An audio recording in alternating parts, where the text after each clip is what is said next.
covering my fan. Oh, well, you can move it slightly.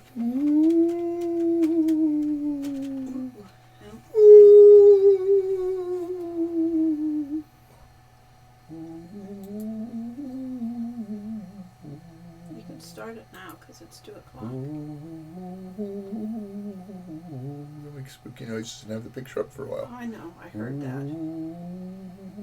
And hopefully they hear it. The one person here hears it. One person here. Hello, Welcome. I am Corey Cole. And I am Lori Cole. And we are here to talk about all things spooky. Or at least something spooky. Spooky season. It's spooky season, the whole month of October. And we celebrate it. And the fancy fall leaves and all that. Yes, Pretty. it's autumn.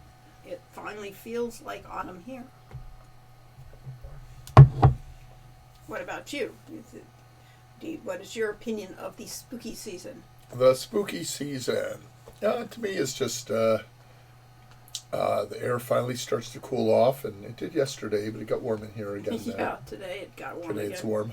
So the cooling off, the the lovely colors of the leaves.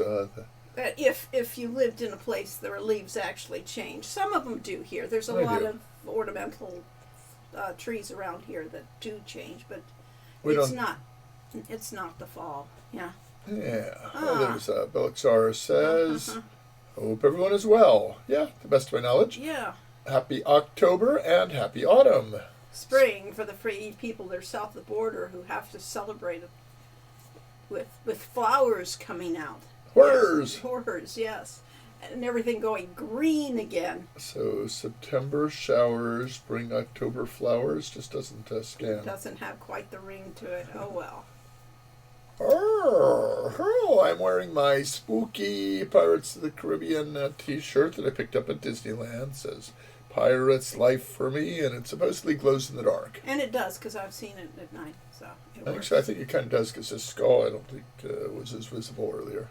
Oh well. It's not glowing in this light. Skull moon. Sorry. Yeah. It'll do. Well, we're kind of sitting in the dark here. Yes, because we wanted to be able to see it. Cool. The moon looks like a skull. Exactly. Isn't that a great design? I hadn't realized that when I bought the shirt. You did not realize it? No, I thought it had some interesting dark spots there. I see. Clever was going to happen there at night. Yes. Well, guess what? It is clever. It's a great design. I liked it a lot. Yo ho, a pirate's life for me. We plunder, we pillage, we ravage, we loot. Drink up, me hearties, yo ho. We're really bad eggs, we don't give a hoot. Drink up, me hearties, yo ho. Okay, that's not really spooky. And, last month was Pirate Month. Well, welcome, Brainiac. Welcome, Belzar. Let's see. My starting the stream got wiped because Lori insisted on doing a camera check and deleted all the data I had put in for starting the stream. Carefully ascribed 3 lines of data. Yeah. Yeah. Changing fall festival to spooky time. And yeah. Spooky season. Spooky season. Spooky saison. So we're going to celebrate all this month with spooky stuff. And we will probably have a marathon game next time we have a live stream. That would be on the 21st? Right, and we will be playing Shadows of Darkness, of course. We could do one on Sunday the 29th. No, we'll just do it this one. Yep, it's October, which means for this month, my favorite quest for glory is set to Mordavia. Yes, indeed. That would be quest for glory 2.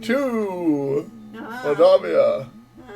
Okay, well. And I'm convinced that Monkey Island was a clear and heavy influence in the Pirates of the Caribbean movies. That and On Stranger Tides by Tim Powers. Which they eventually made into one of the Pirates of the Caribbean movies. So they made it explicit. Yep. But, and of course, the Pirates of the Caribbean ride was a major influence on Secret of Monkey Island.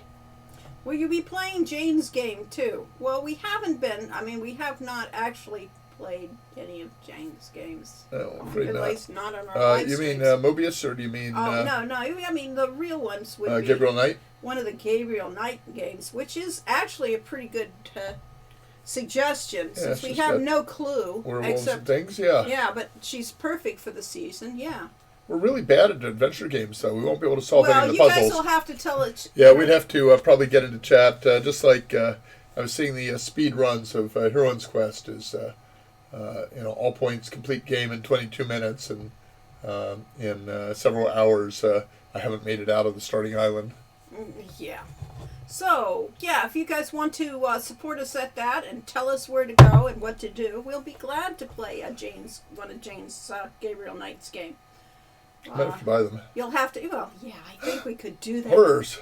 They'll bankrupt us. Yes, we'll have to ask you guys which Gabriel Knight you want us to actually play. Yes. Gabriel Knigget. Ah. Silly English Kniggets. Yes. And Was that French Ragnat says, Lori, Corey, thank you for being such an inspiring game devs. Well, we're glad to try to be. And serious. Yes, we want to inspire you to greatness. I just figured out where the moose head comes from over the Mandalorian. No, it should be up higher, above the ears, There. That's more like a moose head, yeah. We are totally serious game developers here. Seriously. So, yes, if you want us to play a Jane game, then we'll have to have a survey of the people that are Jane's here. fighting ships? Yes, it's a lot like Jane's fighting ships. Put up a survey and see which one should have priority. Quest for Glory 4, Shadows of Darkness, or Gabriel Knight. And then which Gabriel Knight? Because, I don't even know what they are. I know. Sins of the Father. Sins of the Father, and there's... That was the first, and... there's Phantasmagoria, Puzzle of Flesh. That's very Halloween-y. No, we're not doing... That's horror. It's horror genre. No, thank you. No, I can live without that one. But, yeah. Sins of the Father may have been the best one. Okay, fine. We'll just go with Sins of the Father. Can you play that without playing the... Yeah, that's the first one, isn't it? I don't know. Yeah. Grim Fandango was a great game with some... Yes, I agree Grim Fandango was a great game, but its puzzles were so tough, even though we missed the solutions. So, yeah, I agree. That's not a bad bet for this season, too. So, we have something to do every Halloween for the next 10 years. Yeah, I guess so. Lorbo 1 and 2. They don't actually have that theme. They do have a nice mystery theme. So if we were doing mysteries... Mystery, but not so much horror. Oh, speaking of the other Sierra games, on One Short Eye does a lot of videos on adventure speed runs, is working on something for Conquest of the Longbow. And former Sierra employees have done cameos. Yeah, you mentioned that at Saturday Fair.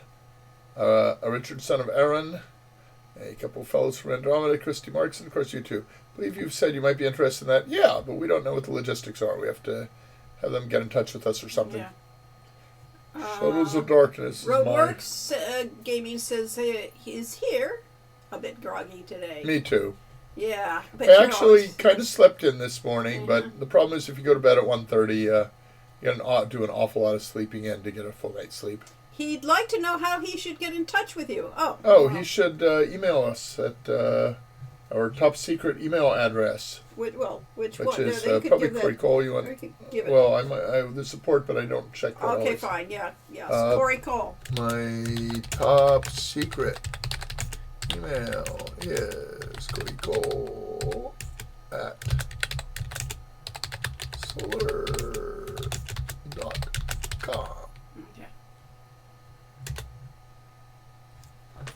So, have them contact me there.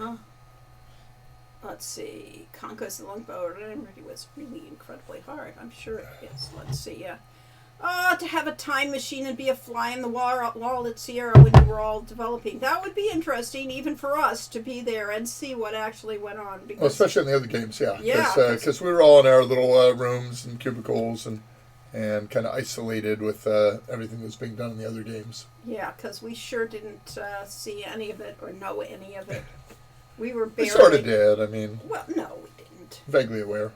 I mean, and Gabriel Space Crest I looked in on every once in a while. We didn't know anything about. That was much later. I've always been a wanderer. I walk around a lot, so I saw some of the things other people were working on. Yes. But we didn't really get closely involved. We were kind of involved a little more with Longbow in that only because Richard was working on it as the lead programmer, and of course Richard was our friend. And he complained mightily about one of the developers spending too long on one of the features of it. Yeah. Whereas I kind of think, if you're doing a feature, you got to do it right. Oh, well. Yeah, when Sierra only gave us typically 8 to 10 months to work on a game. Yes, you really did have to. Kind of had to push. You can't. Was Owlose a big character? Yes. He is an incredibly big character. He is as funny in real life as he is making games. So he is... Good guy. He's really a character.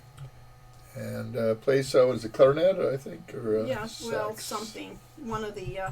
plays something in a jazz band. Yes. He was a music teacher in high school prior to being a developer for Sierra. Yes, so you too could become a game developer if you're really, really, really incredibly lucky. Your qualifications are being willing to work your ass off for a long, long time. With very little reward, yes. Yes. And if you're willing to do all that, then you have a place in the game industry. Right. Even if it's just your own company, which is how... They have open plan. Okay, so I started out in the Redwood building, and that was kind of semi-open with some cubicle walls here and there. I had a table and a row of tables. I think schoolhouse, not really. Where I had my Atari ST and my PC next to it and stuff like that. And then after just a couple months, they moved into the new warehouse-style building on Sierra Way, which we immortalized as Eris Way in one of our manuals. I think in G4 manual, or maybe 5. So that building had just a huge open warehouse section with cubicles for each subgroup. And in fact, we had, so initially we had the entire Heroes Quest group together in a set of cubicle dividers that gave us our own section with about 6 people sitting in one space. Yeah. And when they went to Quest for Glory 2, they separated out. They moved all the artists to one end of the room and the programmers to the other end. And Miles in between, yeah. So we had the programmers taking up the space that originally had the programmers and the artists. Mm-hmm. So a few more people on the team. And we had some complex communications between the groups. So, was it open plan? Kind of, sort of. Yeah, it was a semi-open. But each group was kind of segregated into their own little section of the place, and ne'er the twain did meet, yes. Oh, there we go. Ragnats worked on Star Trek Online. Nice. Cool. That's fun. So, let's see. For Quest for Glory 3 or 4 or thereabouts, we started moving to offices. And then within the office, each office held about 10 or 12 people. And basically had desks in there. I don't think we even had cubicle walls in the offices, did we? Mm-hmm. Like where the Mark Hudgens and company worked, I think was open. But it was, so they were in an office. But Star Trek Online, I haven't played it. No. Which is silly since we were old school Star Trek original. Star Trek, yes. Definitely influenced our lives. So, yeah, go blah. Exactly. And it continues to influence our lives, and it was a lot of good moral lessons there, and certainly they were incorporated into our games over the years. It was an interesting drop, just walking through the dealer's room at a PacificCon wargaming convention one time, that we had the one person there waxing poetic about the difference between the music in Star Trek and Star Wars, and how the one of the big advantages of Star Wars is that they had a theme song that anybody could hum along with and sing, whereas the Star Trek song is impossible for most mortals. And therefore, I'll try it. No, that's okay, fine, that's okay. Ya da da da da, ya da, ya da da da da. Ya da da da da, ya da da da, ah, ya da da. I went there. Yes, you did. Ya da da da. Close, anyway. Yes. I suspect Star Trek was an inspiration on 2 guys too. Definitely. Yeah. So our generation certainly that anybody in science fiction. And NASA, a lot of people that worked on the space program and stuff grew up with Star Trek, and right. So. And that inspired them to get into space technology. So yay. So yeah, right, Matt. You have kept the spirit of Star Trek alive, which is what we've always praised people for doing. And yes, it morphs. It becomes its own thing, but that's good. So Star Trek Online still going strong? We should try it out and play it. Yeah, really. In our copious free time, that we spend far too much time on doing really trivial stuff in World of Warcraft. Oh well. It's probably time to move on. Yeah, well, definitely from some of the stuff. The dragon riding's fun. Ah, okay. I'm glad you now like it. You didn't like it when it was starting out. Yeah, I didn't like the fact that I heard Kokino is inspired by Star Trek. Certainly his name was inspired by Star Trek. Which is Greek for red shirt. Yeah. He's spoilers. Yes, yeah. Star Trek Online is free, too. Oh, Ooh. Really? Okay. I think that the Star Trek theme has been a little more of a cerebral bent, while the Star Wars theme is more emotional. Very, reasonable. That the Star Wars movie falls into the romantic genre of music. That makes perfect sense, yes. Remember in Wayne's World when Garth whistles the Star Trek theme? I know. The only thing I remember of Wayne's World was the popularization of Bohemian Rhapsody. Yeah, and sitting in the car all singing. Yes, and we all could relate to those people in the car. Other than the fact that Bohemian Rhapsody is another one of those kind of impossible to sing songs. Yes, but it's one that you can't help but go along with. Yes. Hilariously, the original Star Trek theme did have unused lyrics for it. Not so hilariously, Gene Roddenberry basically wrote them to get half the royalty for the theme song. Yeah, well. Alexander Courage, whatever his pronunciation was. Was not impressed by that. Pretty sure. It's what you call creative people can be.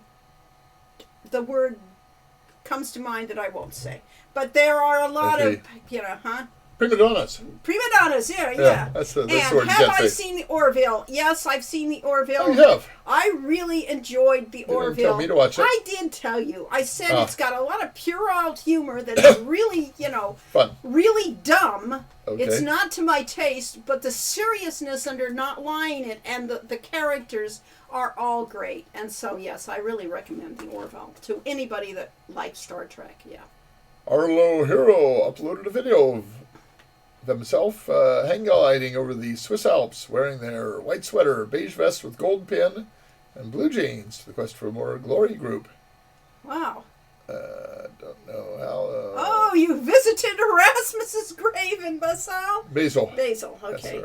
Basel, I guess. So you see, Quest for Glory 1 takes place in Switzerland, not Germany. Okay. Well, that's where he died, but remember that Erasmus comes back in Quest for Glory 5. No, the real Erasmus, yes, we're talking.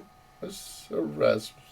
Well, the real Erasmus. Yes, that's who's He's a wizard buried. With that's the real one. I see. Okay, fine. Okay, the philosopher. Yes. Desiderius Erasmus. Why don't you give us the link to your video so people can watch that, yes. Yes, let's see. Orville is by the same guy who made Family Guy, but I kept watching it because I really liked the story. Exactly. I'm not the humor, is just not to my taste, but the fact that they've been...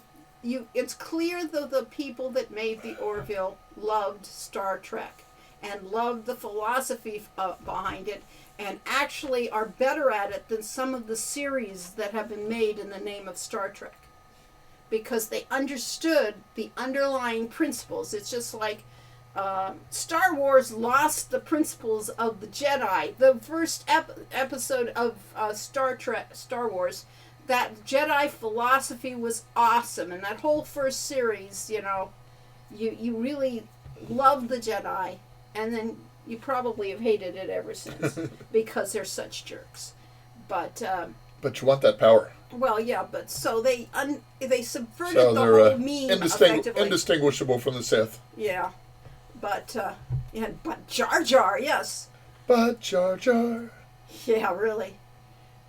True. I have heard many people like the Orville more than the current Star Trek stuff, and we do not keep. Thank you, Arlo. Yes. So it's posted the video, which hopefully you should all go watch. Hopefully, that link shows up for. It usually warns me if the link isn't going to show up. Yeah. So you can take that link and get to see what it really looks to do heroic things. And glide over the Swiss Alps, and yes, actually, yeah, that Spielberg Valley does look like a Swiss valley.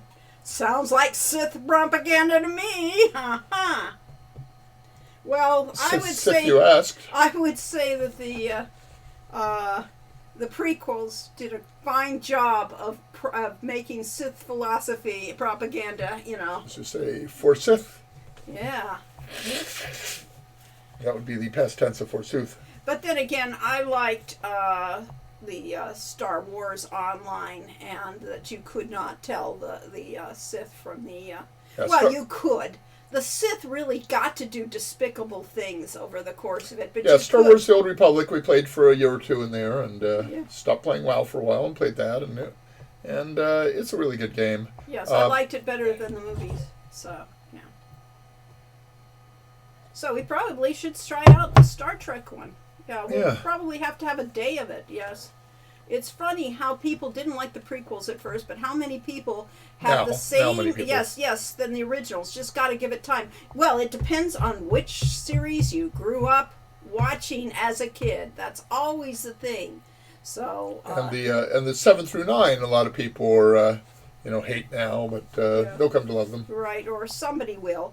But I do think that the prequel group had some of the most exciting bits in them. I mean, some of the Jedi fights and the rescues in that just were great filmmaking. It's just so much that couldn't stand. I didn't like what they did with the Emperor in number 9, but other than that, I have no nostalgia for the prequels. Yeah. Yes, they're all mixed. The whole series was mixed, but it had great things, and it was inspiring. Yeah, I didn't care for The Empire Strikes Back when it first came out. There were a lot of things I did not... I mean, there's some things that were awesome. The whole, snow environment and stuff like that, but other parts that I just did not care for in that film. And then when the third film came out, Return of the Jedi, a lot of people panned it. A lot of people said that, they liked Empire much better. I liked Return of the Jedi. And to me, people said it was derivative, and I said, yes, it is. It's effectively a remake of the original Star Wars that I thought was done better. So, but yeah, it's definitely a recap of the storyline and so on. But I liked it. Ewoks. With Ewoks. I didn't mind the Ewoks. They were fun. Yeah. Honestly, I did not mind Jar Jar Binks, except that they wrote him terrible. I mean, his character, he could have been a great character, but no, the script writers just destroyed the poor actor and the character. And people love Dial of Destiny too. What is that? I don't know. Is that an Indiana Jones movie? No, I don't know. Let's see. I saw on the Discord you had an idea for a sequel, mainly focusing on Shadows of Darkness. It sounds interesting. Yeah, I didn't go over that with Lori. Yeah, surprised me. But so there had been various discussions in our Discord about if we wanted to continue the Quest for Glory series or make a new hero or what people would like to see. And back in the day when we talked about doing Quest for Glory sequels, we were talking about doing expansion packs for Quest for Glory 5 and going out and doing sort of the Odyssey kind of thing. But it occurred to me that Quest for Glory 4 has so much stuff that is a setup that we didn't really follow up on. And so my thought that I put in there is I said, okay, well, the Borgov, get this huge castle that we really didn't do much with, and said, what if you are the last of the Borgovs? A whole different series, but based in you are the descendant of the Borgovs, and Now you're trying to discover your family heritage, not to mention all their very hidden treasure. Well, that might be interesting if you're the outsider and you're coming back to the valley. Yes. Yes, and now learning of your legacy. Sort of like Frankenstein. Yeah, exactly, is what I was thinking, yes. Oh, Dial of Destiny is the latest Indiana Jones movie. I thought so. Okay, and the last Crystal Skull we didn't actually watch either, so... I mean, I had mixed feelings of Indiana Jones, the first movie, because Indiana Jones was a sexist jerk. But other than that... Of course, I identified with him, so no really, problem. Yeah, yes. Okay, and Lori identified me with him. Yeah, really. Empire always seemed dull to me. You just kind of watch it to get to the end. I thought Jedi was good. Okay. Well, I liked the beginning of Empire. I thought the beginning of Empire was strong. Yeah. Well, I mean, it had... the moments in the swamp where you're learning what it is to be a real Jedi, and then before they blew everything, and Yoda was a great character, so yeah. Kessel Run in 40 Parsecs, that was first film. Right, yeah. Corey, we're twin souls, yes. Don't like Empire and love Return of the Jedi too. See, at the time, that was heresy. Yeah, really. I like Ewoks. I don't care what anyone says. Exactly. They were interesting characters, and you know, the fact that they would have happily roasted our heroes and eaten them, that's not a, bad thing. Arlo says, Carrie Fisher has some funny stories about things men said to her about the stories. Carrie Fisher was a character. Were the Ewoks carnivores and cannibals? Huh? Oh, yeah, they were going to roast everybody, including the robots, before they realized they can't eat robot, yes. Or the droids. There's an interesting webcomic called Darths and Droids. There's another one called the Blue Milk Special that you should check out. Yes. It's made by the Australian physicist, and it uses stills from the movie. Oh, I've seen parts of that. I didn't see very much of it, though. As though Star Wars wasn't movies and was instead a D&D campaign gone horribly off the rails. As they all do. Yes. You spend, days or weeks or months writing up your backstory and the settings and so on, and the great dungeon experience, and then the players turn left. Yes, always, always. There was a meme of, from Matrix of giving the two pills, and one pill is all about pre-planning and careful planning and writing out your plot, and the other is improvisation, and then you said, you took both of them, didn't you? Yes. Yes, that's it. All right. Arlo says the last Borgov's hero died left in shame and horror. I got the feeling that the line died out due to shame. No one wanted to continue it. I would not make that a prequel. I would say that son went off, and now his grandson is coming back to Mordavia, and the castle. Her granddaughter is coming back to Mordavia to claim her heritage, and the castles have been abandoned by, Katrina and that, and you've got this great setup with all the gypsies, and you got that whole setting to play that game out, and that would be even more interesting to me. See, bringing the granddaughter to make it like Phantasmagoria and all the ghosts. Oh. No, Corey. Fate of Atlantis will always be the fourth Indiana Jones to me. Yep. LucasArts, yes. Yes, LucasArts games. Fate of Atlantis was excellent, and so was the Grail. What? Holy Grail? No, it wasn't. What was the title of it? The Grail, the Indiana Jones and the Holy Grail. Was that it? The game. Oh no, I don't know what the game was, but I think there was. We didn't play that one really. We played Fate of Atlantis. Okay, Fate of Atlantis was excellent. Excellent, yes. I actually noticed the whole thing of Raiders having the awkward line about Indy having sex with an underage girl before anyone else. Okay, that's pretty creepy. Yeah. Man, a Quest for Glory expansion. Well, his college students all wanted to stay with him. Yeah, I know. Well, yes, but they were college students, or at least, not quite minors. Yes, in the category of being semi-adult, even if they aren't. That sounds interesting with the Odyssey expansion to the Quest for Glory 5. Lots of opportunities to explore more of the Greek mythology. Absolutely, exactly. That was definitely the idea. There is so much more we would have done, and more pirates, yes, because pirates. People thought I was weird. Now they're all saying it. Last Crusade was the whole... Just the Last Crusade, yes. Yeah. Thank you. Which was, to me, the best movie of the series, period. Although I didn't care for the beginning of that movie with the stupid train car thing, and the What about the ultra realistic tank scene? Was fun. That was really fun. Was. And that was in 1. No, it was The Last Crusade. Was it? Yeah, the one where they're riding. That's that. No, that has a plane though. That great plane. Oh, there's the plane great too. Line where you shoot down the tail and sun. They got us. Or whatever the actual line was, but that is hilarious. Okay, I have a GOG discount code for the Monkey Island Indiana Jones if anyone wants it. Oh, cool. Expires in less than a day, so speak up fast.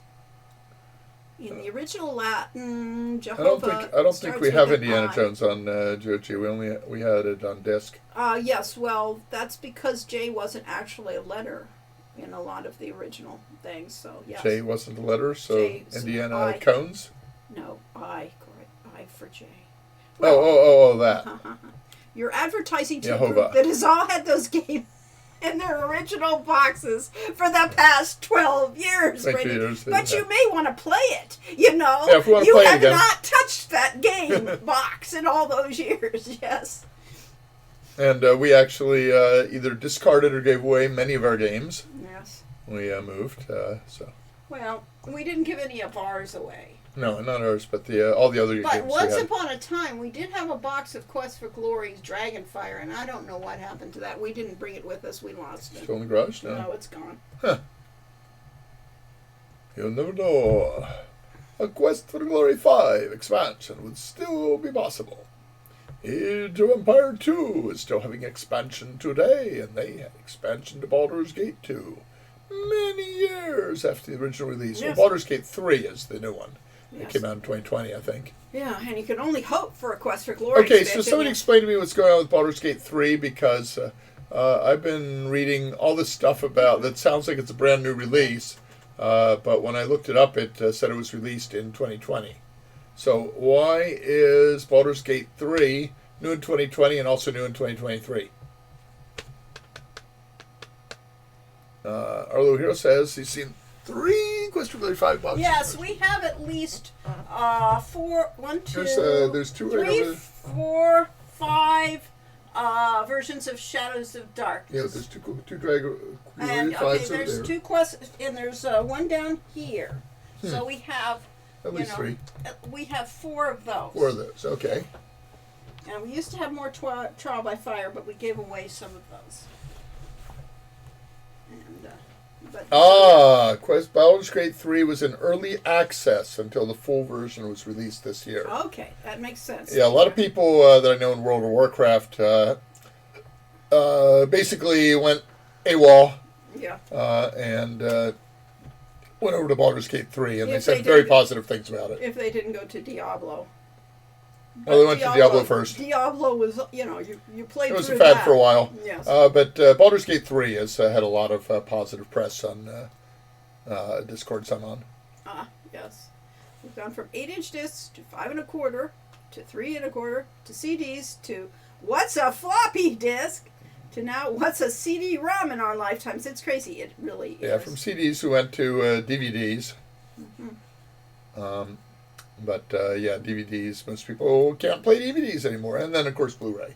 Yes, so Blu-ray was a sport, I will say, yes. Same with audios, yes. The idea that we have no real way to play the CDs and things like that anymore is just, to me, insane. Before 8-tracks was reel-to-reel, I had a Tenberg, 2 different Tenberg reel-to-reel tape. And cassette tapes. You forgot the era. No, he left those. Oh, he did. Oh, okay. But he left off. No, I meant for games. For games. Oh, cassette tapes. Oh, I had Yes. games. I had games on cassette. Yes. There was a group called Cursor Magazine that released games for the Commodore PET on cassette tape, and there was another group doing them for the TRS-80. And not sure if they had. Do they not sell CD players anymore? Pretty sure I see them for sale. They may. You might have to hunt for them. Yeah, I think they're available. Yeah. but they're not the major way. Yes. Yeah, we had the 9-track tapes when I worked. Digital downloading, streaming is just something unbelievable. I mean, that's really, think about it. Yeah, I mean, who would believe that there is that much bandwidth, that that you could let people download. Remember that when Imagination Network was going, and when I was starting up a online system with Bob Heitman of Sierra, we did a thing that was called Passport 2, the number 2, like Passport to Bridge, Passport to Chess, and so on. And that system, we had to have our own servers with something 3 and something 1. I can't remember what they're called now, but basically we had, a huge portion of the local internet was served in those, and we had to pay for 800 phone lines that people could connect through the toll-free phone lines anytime, and it was just massively expensive to provide bandwidth to people. Yeah. Whereas now, basically bandwidth is free. Right. Somebody's paying for it, but we aren't. Yeah, pick your favorite song, go on YouTube, find it. And then listen to 7 more versions of it. Yeah, really. Due to too much playing of Maniac Mansion, I own a Victrola, actually. My grandmother had a Victrola in her house, and it was really cool because you did have to, actually, it was the kind you had to wind up. Right now it says cars still have CD players, and that actually depends on the car. Okay, so we had cassette players in cars forever, and they started to phase over to CD players, and for a while we had cars that had both a CD player and a cassette player in it. For years. And then all the cassette players went away, and we had CD players, but most cars these days do not have CD players. They either have Bluetooth or something, so you can play from your what was the Apple thing before the iPhone? The iPod. The iPod, yeah. You could, and before that, the Sony Walkman and stuff like that. That you had your portable music devices, and that you could connect them up to the car. But by way of the none of which we ever did. By way of the cigarette lighter. Oh, the cigarette lighter, yeah. Yes. Yeah, so we plugged the thing into the cigarette lighter that had a adapter. Oh, and we had so we put a fake cassette into the cassette player, and that connected to the audio device, and then it got power from the cigarette lighter, and that allowed us to have a portable CD player or such to play onto through the computer speakers, the car speakers. Not only is there digital downloading, but the entire Quest for Glory series could probably be downloaded in a minute. Yeah, how about that? Yes. I remember when iPods were all the rage and so trendy. Now, who even has MP3 players anymore? Yeah, well, so it's called a cell phone. It's all built in. Really, you now have cell phones. Yes. So, in your view of Gloriana, was the information about the last of the Borgov line dying out incorrect information? I don't know. I don't remember it. Well, I would say it is correct until we decide that it isn't. Yes, it is. It is the best knowledge that was available to the people in the game and the designers of the game. Right. So it was actually, you can still argue that yes, everybody assumed that they died out because they weren't there. And until we make a sequel and things like that, yes, that's canon. But if we make a sequel, then we can, say that's the information as people knew it. Sherlock Holmes and Moriarty fell together to their deaths off the Reichenbach Falls. Right. A couple years later, Fan Demand said, "You can't do that!" And Sherlock Holmes returned. Miracle. Miracle of miracles, yes. It turned out that he hadn't actually fallen to his death. But instead, in order to throw Moriarty's minions off the trail, had made it look like he died. Mm-hmm. So, yes. So, you just never know. Everything is possible. Any canon can be unwritten and rewritten because, there's precedent in the past, yes. With technology now, do you think it's possible to have the Quest for Glory series on the phone now? It would work. It would play. Not without totally creating it. I mean, yeah. Oh, yeah, it would have to be redone, but technology-wise. And memory. Now, tablets make sense for Quest for Glory. Tablets make perfect sense. But cell phones, I don't know, the screen's a little too small to really get immersed. Yeah, well, but people have played on teeny tiny screens and gotten immersed in games for centuries, or at least decades. Now, Tetris, that makes sense on a phone. Yeah, let's see.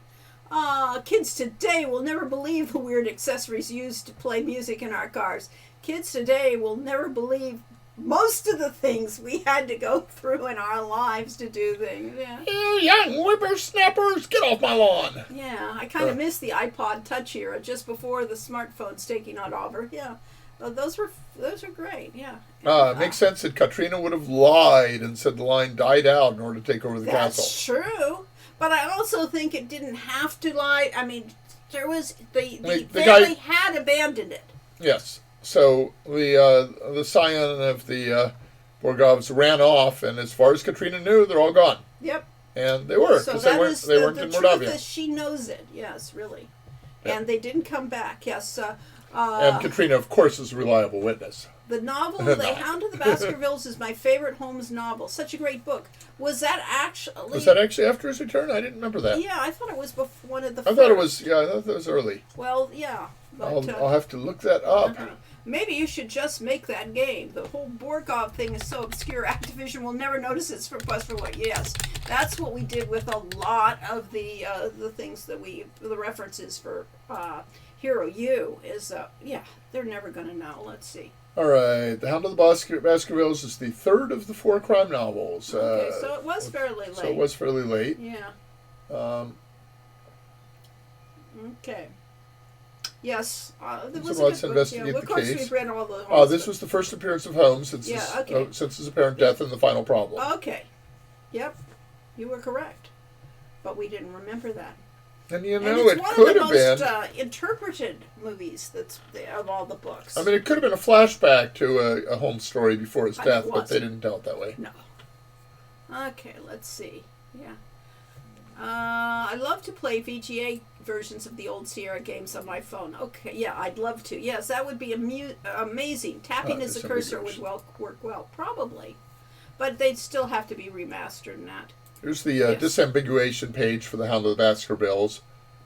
Films, Der Hund von Baskerville, a 1914 German silent film. 1921 film with L.A. Norwood. Carlisle Blackwell, 1929. 32, 37. Basil Rathbone. He was the epitome of Sherlock Holmes for most of our lives. That's the one we think of as... until the modern ones. Until the modern ones, Corey.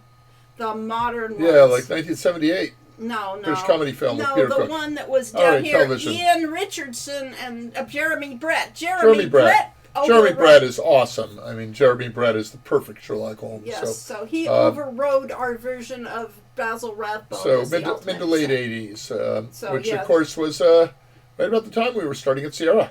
And then of course, eventually... 1988 was my first year at Sierra. And... let's see.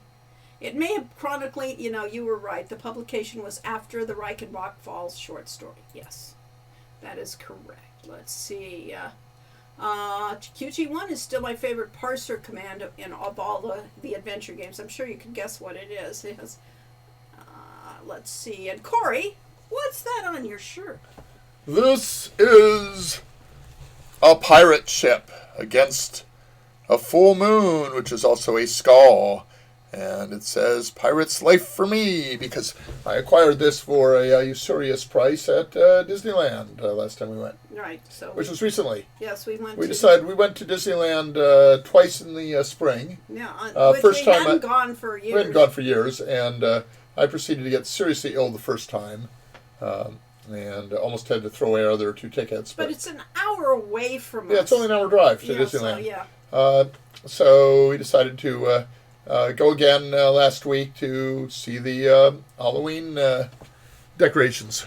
Yeah. And the completely revamped Haunted Mansion is looks completely different at Halloween season. Yeah, it's great. So that's why we went, because I insisted on doing, if you're going to do Halloween, I wanted to see how, this is the first year we've seen Disney doing Halloween, and they do it. They really do take it seriously, so I was very happy. So Lori was mostly there to take pictures. We, for the first time, bought what's it called, Genie Plus, which is their fast pass that gets you priority in lines. You can effectively reserve a time for different attractions instead of standing in line for an hour. Stand in line for about 10 minutes. And we did 3 rides. So yeah, we didn't exactly get our money's worth out of it, but it was fine. So yeah. Brainiac says Jeremy Brett is his definitive Holmes, which we agree with. I agree with it. And I enjoyed Benedict Cumberbatch's Sherlock Holmes. I enjoyed them, but the stories, the plots got even more twisted contorted, and contorted as it went along. So I liked the character. I thought they did an interesting job with it. I also rather liked the other television series that came out at the same time that was set in that had Watson being female. What's that one called? The Watson series. She played Dr. Watson. Yes. I can't remember what the name. Elementary. Thank you. But I really thought that was. We should come up with that. Really, definitely. It's Elementary. Yes. Lucy Liu. Visually, though, Miller. I didn't know that was Sherlock Holmes, but anyway, yes, Vasily Livanov is listed on. I have no idea which Sherlock Holmes those are. Yes, I enjoyed the TV reimagining of Holmes Elementary. Yes, I thought it was a very interesting interpretation of it, and I assumed you were going to go with Razzle Root Beer. Yeah, really. But yes. Big news, I think one of the programmers did that. That was Fishbach. Yeah, it was Bob Fishbach? Yes. Okay. We were so... So we didn't even come up with that, and it was kind of puerile, but we said, okay, fine. Yeah. Elementary, yes. The music in the swamp area is one of my favorites of all time. Oh, that reminds me, yes. The gameplay in the swamp area is probably a little frustrating for some players. There you go. You have to read the notes. A relevant pun for you. Sherlock Holmes was almost a geologist. It was sedimentary, my dear Watson. Yes. That's as puns go. That's Chance Thomas got a hold of me this week. Oh yeah. By way of Facebook, he's got a book coming out. So Chance Thomas was the composer and musician behind Quest for Glory 5. Speaking of music, and yes, I liked a lot of the music in Quest for Glory 4. And I love the reinterpretations of the classics, the Grieg classics. Was the swamp music kind of a guitar, sort of heavy metal almost type theme? I don't remember. Well, he had a lot of that going on. I don't remember which one. And he did that for the combat. Mm-hmm. Yes, he did. Ragnance is writing a book of original puns. Cool. You will have to promote that via us too, because we have, of course, the Punitentiary on our Discord, and I guess that means it's time to link to Discord. Discord, yeah. So yes, we have an entire category on Discord devoted to puns, and the people who love them, or at least tolerate them. Let's see. Discord. Okay, our Discord. The invitation to our Discord is here. Our Discord. So feel free to join in and have fun discussions.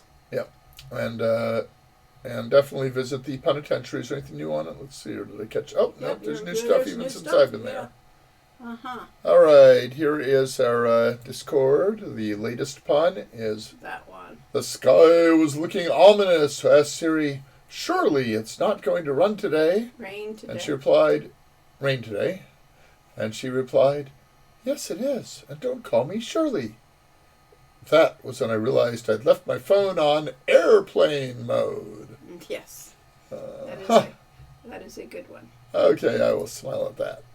Out of curiosity, which is your favorite Quest for Glory game, and which is your least favorite Quest for Glory game?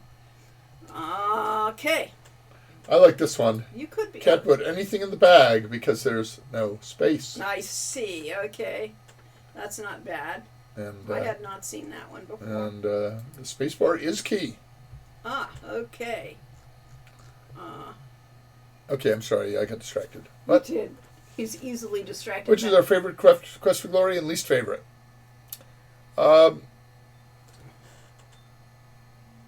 Probably, so my favorite to play was Quest for Glory 3 because that was one I had been in on the early discussions of, and then I went off and did Sega Genesis CD stuff while Lori made the game. So I got to actually play all the way through that and see it fresh.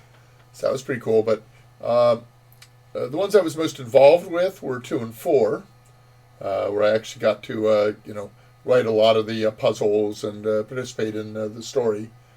So I have a certain fondness for those. And, of course, 4 is, the moody, atmospheric Halloween thing that we pulled out all the stops on. Yes. 4 will always be my favorite. Because we did pull out all the stops. It was spooky season, and we got to do spooky season to our heart's content. And that fits right with the stream for some strange reason. Yes. And 5 is my least favorite only because I can't stand the art. I can't stand the way it looks right now.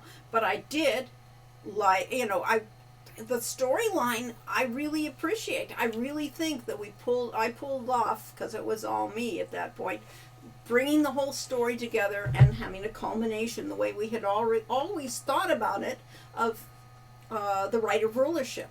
We had been planning that for years, so yeah.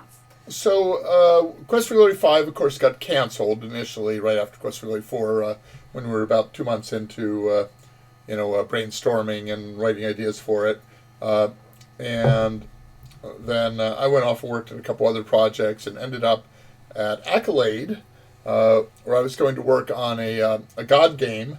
There was some really interesting concepts, but it had effectively like a dozen different character types on the screen at a time, all animating in 3D.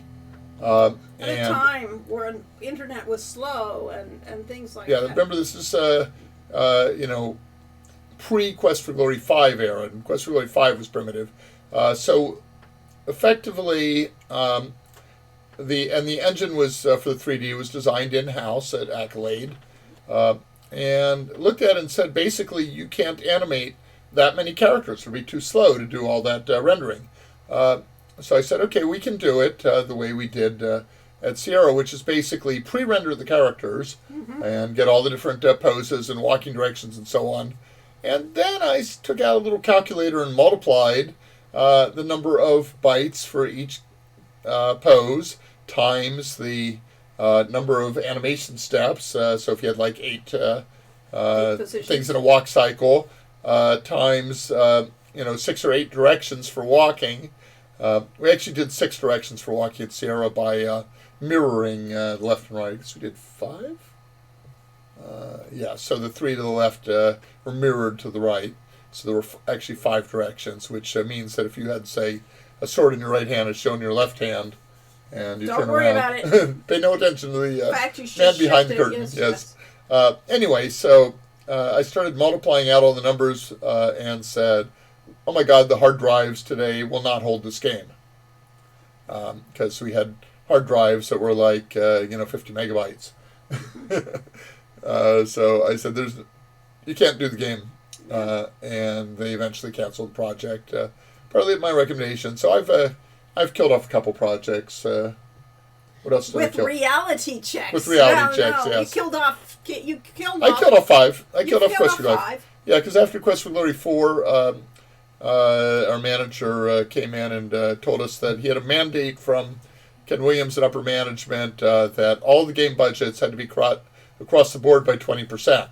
And I said, well, that's fine for Phantasmagoria and its $5 million budget, but our $750,000 budget on Quest for Glory 4, we just released the buggiest game in Sierra's history and had to spend a year remaking it. We can't take 20% off that budget and actually complete a good game. We need 20% higher budget. And so they canceled the project. Yep. In hindsight, I realized there's a there's a Civil War song that goes, lie, lie, lie to a general, lie to a brigadier.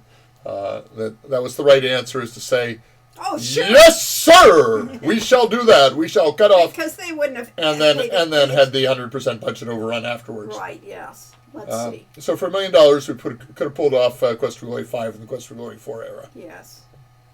Let's see. Yes. And it would have been same technology. We would have kept the technology Quest for Glory 4 if we had done 5 then. And let's see. Other than that expansion, do you have any other current plans to revisit Mordavia? No. We had told the story. It solved the problems. The world was saved. Ta-da. Let them go on and have their own life. However, there will always be other problems. To Somalia. Yes, yes. But no, Mordavia, the story has been tied up for a while. Yeah. Now, the original 3D art on Quest for Glory 5 was really nice. Oh, yeah. And we had a visit from a Russian company, a couple of Russians who were living in San Francisco, but were originally from Russia, and they had developed a voxel technology that is a weird way of rendering stuff that is all based on spheres rather than polygons. And they were doing some really beautiful work with voxels. Our art would have been really beautiful. And we could have sophisticated and everything else. And we could have purchased their technology for, I think it was $50,000. And our genius 3D project lead and systems programmer Eric Lengyel said, I can duplicate that technology in a few weeks. And he did. He did. And he made a voxel technology. He really was a genius. Now, the problem is that if you look at and I don't know if the Russian would have been any better. Right. Okay, so this was a small company too. But if you look at like Unity or you look at Unreal, these are companies that are specializing in engine development, and they're constantly refining it. They have lots of customers paying them for it, and therefore they can spend the time to really optimize the engines and improve graphics quality and so on. So our in-house voxel engine looked beautiful, and then when we demonstrated to management, the executive immediately took the hero and moved him into the extreme foreground, at which point frame rate on this fairly high-end machine at the time went down to 1 frame per second. Yep. We found out it wasn't feasible. So we said we can't do voxels. We had to redo the art 3 times, the whole style of it. So there's all reasons why 5 does not hold up as well. And Eric, being a genius, says, don't worry! Because the next choice would be to license Unreal Engine for $200,000. Because it was scaled by the company size and so on. And Sierra being big and making best-selling games, it would have been quite expensive to license an engine. So yes, Eric made a Polygon 3D engine. Yep. And it worked great, but he didn't have time to refine it or optimize it or right. improve So we the graphics had to quality. change the art style again and again to try to accommodate the limitations of the system. Yeah, and the fact we were making a game ahead of its time. Anyway. Yeah, all the characters were designed with like 5,000 or 10,000 polygons in the original because in voxels, polygon count doesn't matter. Yeah, it's not that the art hadn't caught up. It was the technology had not caught up. That they had to make these arts so primitive to be able to actually do it. Yeah, they took these beautiful things with 5,000 polygons and took them down to 250 or 100. Yeah, I like 200 polygons. Yeah. So it's much blockier. Yeah, so it just destroyed it. And then there were textures in the game that looked like dumb. But those are all piggy things because I do like the. But this was 2 years into development of what had originally been scheduled as an 18-month project. Right. Now I came back from working for Accolade after I got our project canceled. That was only one of the factors in which they laid off half the company and canceled several projects. So I had interviewed along with Lori for doing Quest for Glory 5. In the new era. Doing a Quest for Glory game. Something. And Craig Alexander, who's running the company, said, well, I can't actually commit to doing Quest for Glory 5. Because this is Yosemite Entertainment now. Says, we have to get the budget and the rights from the main company and so on. And so they offered me a job working in the systems group doing pathfinding and stuff like that. And, it probably would have been fine. It was going back to my pre-Sierra roots. But I had an offer for twice the money for Accolade. Okay. So I actually said I think I'd kind of like to feed my family and keep up the mortgage. But when I got laid off there, I went back as a consultant to a contractor to Sierra, and they said, okay, we're trying to release this. It was supposed to have released, I think it came back in November. So we really wanted to release it for Christmas, but we're not going to make it. So we're going to look for a March release. So we got 4 months left to finish the game. And I said, great, we got the technology. What have you done so far on scripting? And what do you mean by scripting? What have you done so far on the story and the puzzles? And we haven't done that yet, but real soon now. Yeah, 4 months. You can do it. So I said this game isn't going to be out in 4 months. Yeah. But I did come back in and worked with Eric. Eric immediately came up with we were working with C++. All the previous games have been written in SCI, and the programmers that were assigned to the team didn't know C++, so that was a bit of a challenge. But Eric came up with a very simple scripting system in C++, in no time flat, a week or two, and I created some prototypes of basically how to do a room in C++, so that the SCI programmers could look at it and said, oh, okay, basically, fill in the blanks here. This is just like the way we used to do it in SCI. And then they started getting up and running. Yeah, and then, but you had... But that was before the art engine changed. No, that was after the art engine. No. Had... Oh, art really? engine changed after I was there on the project. Oh, God. Well, that was the second art, because the voxel thing had already been solved by the time you came back. That we had to have a 3D engine, but we had to redo the art. No, they were still on voxels. The demo came... That was another year. The demo came... the game went on for 2 years after I thought you were out for 2 years of it. I was out for a year. Okay. And then I was there for the last 2 years, which was supposed to have been already done. Yeah. So I came after the project finished, but before it started, because we already had 500 pages of the game Bible written, and nobody had looked at it. Right. We had a sample scene, and we had multiplayer. Yeah. We had characters walking around. We had interactions between players, but we did not have any story or any scripting or any puzzles. Yeah. There was a lot that went on during that project. And of course, you're talking, that's 5. 4 was even worse. So, yes. Because we had 4 months to make the game. Because of all the SCI revive. So basically we got towards the end of 4, but they'd been working on it as an actual game. So the process was not that different from what we did on 3. One of the major differences was in the art, because Mark Hutchins and let's see, which pal was it? Who's the other cartoon guy?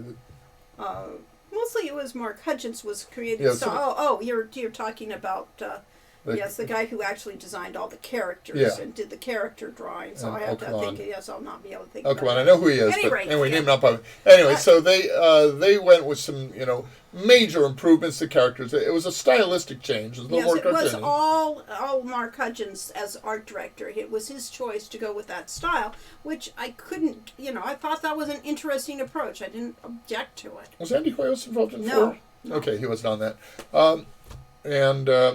Anyway, beautiful background art, wonderful character designs, very, very heavily animated. And then we had the usual programming team. We had Castle Dr. Brain Guy as our lead programmer. Who was our lead programmer before? Our lead programmer was the guy who lived upstairs in the apartment up above us.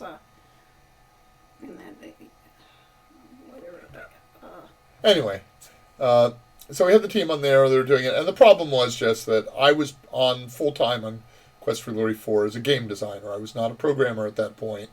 And so that meant I was coming up with all kinds of puzzles. We had the... Yes, but as I said, the real problem was SCI. They were revamping SCI, and nobody could work on the programmers could not work on the game for several months. Yeah, at least It was till 3 or 4 months. Yeah. It was more than that. It was half the game period that we were supposed to do it. So the game was supposed to ship in 2 months and or 1 month, and they finally actually had a working version of SCI. Yeah. And people were working that whole time. It's just they couldn't test their code. They couldn't actually do anything. They had to rewrite it when the SCI engine came in. So yes. So that's why and basically. We had the meeting Never mind. Don't give every bit of detail. Okay. Anyway, so they basically said, "Are we going to ship this this fall? We need a game out." And at that point, we had to. They said it isn't ready, but the lead programmer said, my team's exhausted. Yes, Andy Hoyos was on King's Quest, and that was working simultaneous, and it released the week before Christmas, or it was the week before Thanksgiving. Yeah, and all of the people that were in QA were working on that game. So nobody was testing ours. Nobody was testing ours, and so they still wanted to ship the day after. They wanted to ship in September or October, and eventually December. They shipped in December after a full week of testing. and it didn't work. Right. What do you know? Yeah. So, fun little anecdote. Recently, Ragnats was talking to some friends about the upcoming second part of the Final Fantasy VII Remake. I can't keep track of the numbers. Final 7, right. I think Final Fantasy VII comes after 14. I don't remember. Specifically about the fact that many people played the first part on PlayStation 4, and the new game was coming out on PlayStation 5. I was told that only if you had save data of the first game on your PS5, you got some bonuses when you play a new game. And of course, first thing I thought was, then Corey solved carrying over save data back in the 80s and 90s. Well, we stole that from Wizardry. Mm-hmm. So the Wizardry series let you continue your characters. Right. But it wasn't easy. Let's put it this way: there were technical issues with saving characters, and there were bugs that people made little programming mistakes in the save program and. Plus, we had to compensate. I made a mistake. Yeah, we had to compensate for those and cheat, but that's okay. I never thought that the possible number of experience points would overflow and overwrite all the other data. Okay. And the HD kind of ruins it, but I still think it's beautiful. The way it follows you when you walk and stuff, walking through the Pegasus Canyon. The music, the sound of the wings flapping in the background, and the ocean as you walk past it. Yeah. There were some beautiful things about that game, and the music I think we're talking about 2G5. This is 5, yes. Pegasus Canyon is 5, yeah. I had the same discussions as Brainiac with a friend back in the days of the Mass Effect trilogy. Let's see, and Abada said, I remember playing Quest for Glory 5 on a really crappy computer back when it came out, and the frame rate allowed me to time the dartboard so well I made it... very good. Go. That's a feature, not a bug. Yes, that is clearly a feature. My favorite slow computer story is playing Seventh Guest. Yeah, we got the Seventh Guest, which we had a dark... was almost a Sierra game. Yes. We had a dark monitor, so you could hardly make out what was going on in the game. Spooky! And you moved at a pace that was not steps. Well, it was just... No, it wasn't really steps. It was slowly panning around. Yes, and it really felt spooky. It really made the game for us. We thought that was the game. And years later, we discovered that, no, that was just our crappy computer. Yes. So sometimes crappy computers aren't a bad thing. Yeah, it was very atmospheric. Yes. Arlo Heroes, it sounds like the stuff that I see in my job. I had one where we were contracted to design the UI for an overhaul of a system that a big bank uses to manage people's 401k. Oh boy, yes. They chose to upgrade it by switching the back end to use a database written in COBOL that no one knew how to use. Awesome. But it kept lagging on way past initial expectations. Yes, especially when we're talking a bank system, which you've played with bank systems. Yeah, I started out doing banking systems. Well, I guess the first thing I did was the data orders entry for the dairy. But after college, I went to work for Continental Bank in Chicago. Well, my company was in L.A., but we were a contractor to Continental Bank in Chicago, and I was doing the signature part of their online banking system, which would use a camera to scan in people's signature cards. And the big innovation was we had a little 1-inch by 3-inch graphics area on the screen that was otherwise a text screen that the teller could bring up the image of your signature card when you brought in a check, and they could hold up the check next to it and visually compare, did that signature look right? So that was my big high-tech thing in the 70s, or early 80s, late 70s. Okay. Or he's flapping and Somebody interrupting asked my story. a question. What's the question? Look at that screen. Project Lab, possible to see. Oh, any of the early game bios. Our real game bios went up north. We gave them all to Brandon Klassen for the Art of Sierra, which never came out. This is, as you can see, Quest for Glory 4, Shadows of Darkness, with my this is Corey's not very version. good printing, but trying to be calligraphy. Here's the... all right. Yeah, this is how big Wages of War was. It was a small game, remember. And this is Shadows of Darkness. Does that have the illustrations in it? This one has. You do have this some things in this one. I have none of the graphics in here, so that we took out some. Yeah, so this doesn't even include the graphics. Yeah. Mine had the graphics in it. It does have scheduling. Yes, there was our scheduling that L'Oreal came up with that I had previously been supposed to be the director or the lead programmer, and I basically am not organized enough to do this. And this is a storyboard on 3, so you get to see we actually did storyboards for 3 for a lot of the things. And my notebooks had all of that in it, including character design. But we don't have here's my sketches for the lock-picking puzzle on Quest for Glory 4.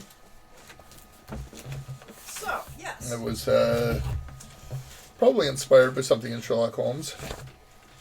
Or another game. The Dancing Men was in 5, wasn't it? Dancing Men was in 5, whatever it was. Here's the wilderness map for Shadows of Darkness. And you just lost half I just lost all the pages from the front. Yes. And things stuck in there. Right. Here's a typical room description. North side of town, room 250. So. This is the hint line script. Yeah, the 900 hint line that we went from. So the famous. I can't get those papers. Okay, that's fine. Yep. The famous story from Al Lowe was when he wrote the hint line for Leisure Suit Larry that he made more money from the hint book, the Invisiclue hint book, than he did for making the game, because. He effectively got, I think they sold it for $15, and he got like $12 of that or something like that. So there's rumor has it that he made Leisure Suit Larry 2 really, really hard so people would have to buy the hint book. That was his joke. So yeah, probably was just a joke. Shadows of Darkness Bugs, December 1993, and Fatal Forest Encounter. High Priority Forest Encounter. So, in the first game, I got paid like $15,000 to write the manual. Well, it was 15%, I think. No, it was a flat fee. No, flat fees came later. Oh, okay, fine. It was like 15%. Yeah, okay. Then the second game, she said, okay, we can give you a flat fee of $5,000. And by the third game, they said, well, you're the game designer. Contractor. It's your responsibility to write that hint book for your game. Yeah. And so she had to write the hint book for free. And then on the fourth game, she had to do the 900 line, where Sierra was raking in the profits of people calling a paid 900 number. And L'Oreal and I got nothing of it. Yeah.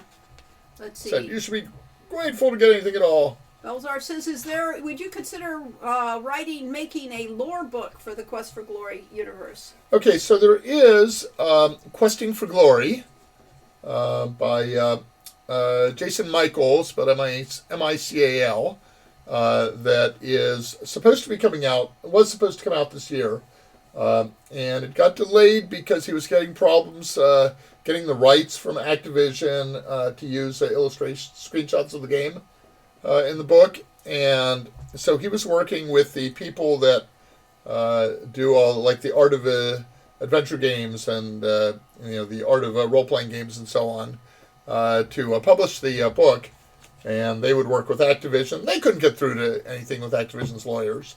So the book has been basically sitting there, finished for a year. Yeah. But that's the history. That's more history. Well, it's the story of Quest for Glory. It's the making of Quest for Glory and about us and so on. Right, but that is not what they're asking for. Okay, so what are... A lore book. A lore book. Okay. We could certainly consider doing that. Lori wrote a lore book for Quest for Glory because she did those novels with Michelle Baker. Yeah. Based on Heroes Quest. But they were fictional novels. Yeah. But a lore book is actually more specific, and I will consider that. That would be a good Kickstarter kind of project. I'm saying you wrote that Bible for it that was I did. A couple hundred pages. But we made it up too. Yeah. I mean, we did a lot of changes to the original story. I wonder if we would need to get permission. Probably not. It would be original material. Yeah. So let's see. So we'll put that on our back burner of ideas. I mean, I kind of do think we ought to get out of making computer games and start writing books because you need a team to make a computer game, and it costs a bloody fortune to make one of these computer games. And it takes enormous amounts of time by us and everyone else. Yep. So we'll consider that. Yes. I have to hand it. So Arlo says, I have to hand it to you guys for developing a game people still love 29 years later, despite it not being possible to get past the first screen in its initial release. Yes, it's very sad. No, you made past the first screen. It was as soon as you got out of the cave. It was out of the cave. Yeah, the first sequence. Yes. Okay, so this is a fairly simple 5-page script for Room 250, north side of town in Quest for Glory 4.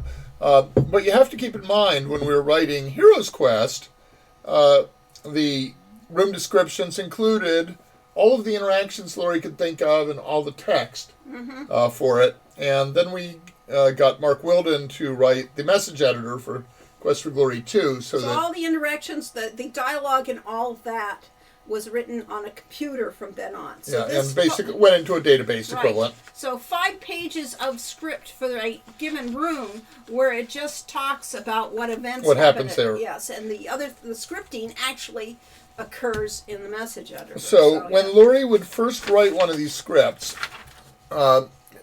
you see it starts out with picture. Okay, well that's all she would have, is she would describe the visuals of the location.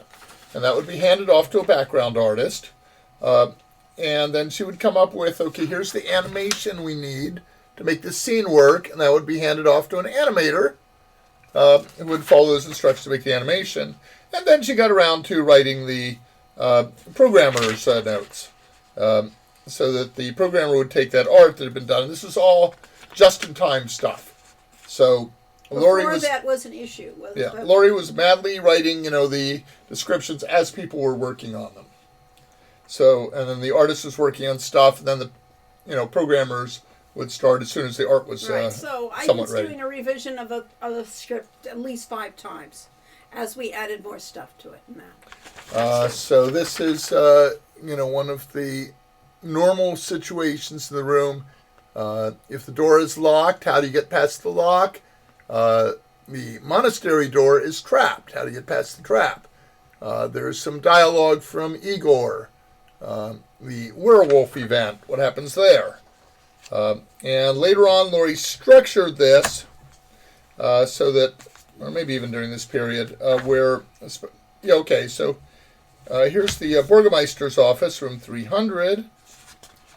And you can see it says Event 1, Event 2, Event 3, Event 4. So she came up with the idea of these are different phases of the game. You come back to this, and previously in older games, the first adventure games, each room was its own thing and had, one purpose. So like there is the, the snake. All right, the Burgomaster's office had 10 separate events. And then you multiply that times the number of rooms in the game. That most of it, well, at least in the town. Which is about 100. Yeah, well. Between 50 and 100.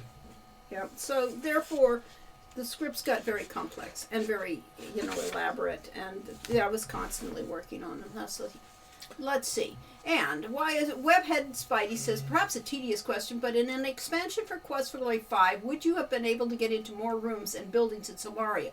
I remember there were so many doors I tried to picklock I wished I could have gotten into. Well, considering that we were trying to use mostly the art that was already there, that making rooms accessible that hadn't been would certainly be an easy way of expanding the world. So rather than making the town bigger, making it more accessible would certainly something that we would easily do that.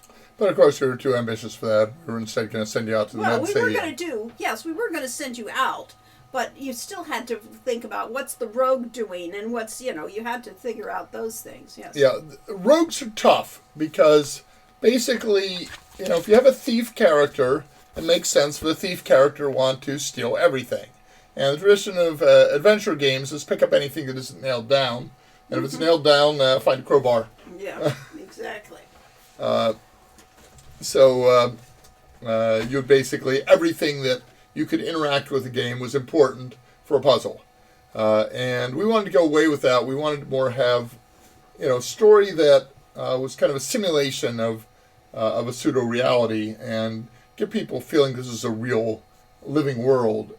And therefore you have to show all the little details. Right, and you have to have the world changing as you go along. Yeah, like the alleyways in Quest for Glory 2. There would have been apartments and stores everywhere. Yes, more places to break in and things like that if we had had the opportunity, the time, and a team actually working on it other than us as writing everything. Yes, let's see. How do you write storyboards for the games? Is it like a sketch of the rooms, or are you showing action sequences that the player can do at different times? Well, it depended on which era of game we were doing because they altered. Because initially the storyboards were trying to do the Hollywood thing.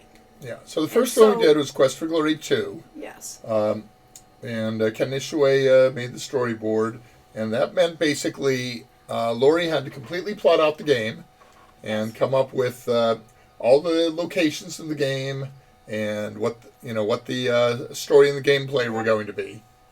And then Nishue illustrated each scene of the game. Yes. Now, if there were multiple events going on in a location, I think he did a new storyboard. He did a new storyboard for certain sequences. But what he actually did was he would photocopy his storyboard. So if you had 5 different events in the inn, he would copy the background. And then sketch in the stuff that was happening. Yeah. So, and eventually all the storyboards was thumbnail sketches of all the rooms and what key action would be in it. Which sort of went back to the oldest Quest for Glory, King's Quest, Roberta games. Roberta Williams games, is that she basically had her map, which is, like 11 by 17 or bigger paper. And she had the map and then had like about 3 words for each room saying what it was or what happened there. Yeah. And that was kind of, the map was the storyboard. That was the script for the earliest games from Roberta. Let's see. I love storyboards. Would love this game Bible scanned as PDFs. I think these game Bibles as scanned PDFs probably violate our our agreement with Sierra. We were work for hire for Sierra. Yeah. Let's see. We got rid of all the source code, but they might reasonably argue we should have gotten rid of all the documentation that we wrote. Yes, and this is so cool, says Gravity Man. And let's see. Oh, I believe that. I remember so many people being stuck on the puzzle of looking at the back of the key card in Leisure Suit Larry 3. Ah, yeah, well. Oh, we had something like that. We had a present that you got from Keep On Laughing, that the wrapper of the present was important. It had a spell written inside the wrapper. Yeah. What was the format of your game Bibles? Well, you see, mostly there was things like that. My game Bible for the books was we had a section on locations and talking about the lands around there and things and places, the history and things like that. It was like an encyclopedia of all things that had to do with that. Can you actually find the Bible? You can hunt it down, yeah. Yeah, man, bummer about not being able to have copies of the game Bibles. We could give the game Bible and do that for the book, but since the book isn't printed, it's kind of like a moot point. And Taschari subscribed with Prime for 20 months, currently on a 1-month streak. Thank you. All right, yes. All right, so I'm gonna bring up the desktop without knowing what I'm about to show you. Okay. Here is qfgbible.doc was 93K all text. And Microsoft Word. Oh, there you go. See, you can see all that. It's got a table of contents and stuff. Yeah. Like for some reason, my Word defaults to this size. It is impossible to read or edit. Okay, so blowing this up. Yep. You just do that for full screen. Full screen. Yeah. That's almost readable. And then you can go up and okay, and change so we that. had table contents. Go up and change the courier or whatever. I will, but first we have.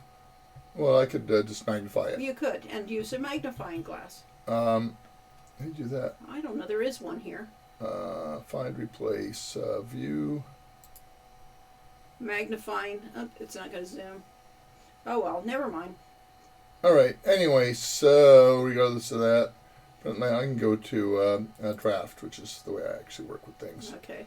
Okay, so we had table contents, chronology, characters, locales, definitions. So the characters Abdullah Du, Baba Yaga, Barnard, Baron Stefan, and so on. Wow, there are so few characters that we actually kept in the game. Yorick. The books, yeah. About 20. Okay, all the locales, Spielberg, Shapir, Tarna, Moravia. So you had all the... Yeah, we did. Oh. We were planning on doing the entire series eventually. Yeah, but all the characters, and your characters was from the first book. Yes, this was just from the first book. But the locales talked about the different regions from all the games. Yes. Chronology. She tried to put together a series of years and... Well, we did. We gave years for them. Yes. Okay, let's see. And when stuff happens, and then the... Yeah. Now, one of the things Lori I was big into for a while was the Myers-Briggs personality assessment, and they have letters for. Again, yes, should be describing personality types. So I use the Myers-Briggs personality descriptors as a thing for my characters. Can I blow this one up? No. New window, switch the window. Zoom. Why doesn't the zoom work? I don't know. I don't know. Anyway, so for instance, Baba Yaga is a Myers-Briggs type of ENFJ. She's an extrovert, intuitive, feeling, and judging, which is the teacher archetype. Even though, it doesn't sound right, but yes, that's the kind of character. The Baron is ENTJ. It was very important to make sure all of our characters reached all gamuts of personality. So we would, when I create a game, I honestly make sure that we have all of those things planned out so that they actually means that they interact from their own personality type. And Michelle introduced us to something from screenwriting we'd never heard of, which is called a character diamond. Yeah. So for Bruno, his traits on the diamond were ambitious, nasty, cunning, and unpredictable. And a thing he must overcome, vengefulness, but he never will. A would-be brigand leader, Ilsa's rival, who infiltrates the Spielberg Thieves Guild. The Fox, turned the Fox from being a minor puzzle into a significant character. His character diamond is cunning, overconfident, and caring. Must overcome fear, because everybody's always hunting foxes, and so on. So this is all stuff that Lori and Michelle worked out for the books. Yeah.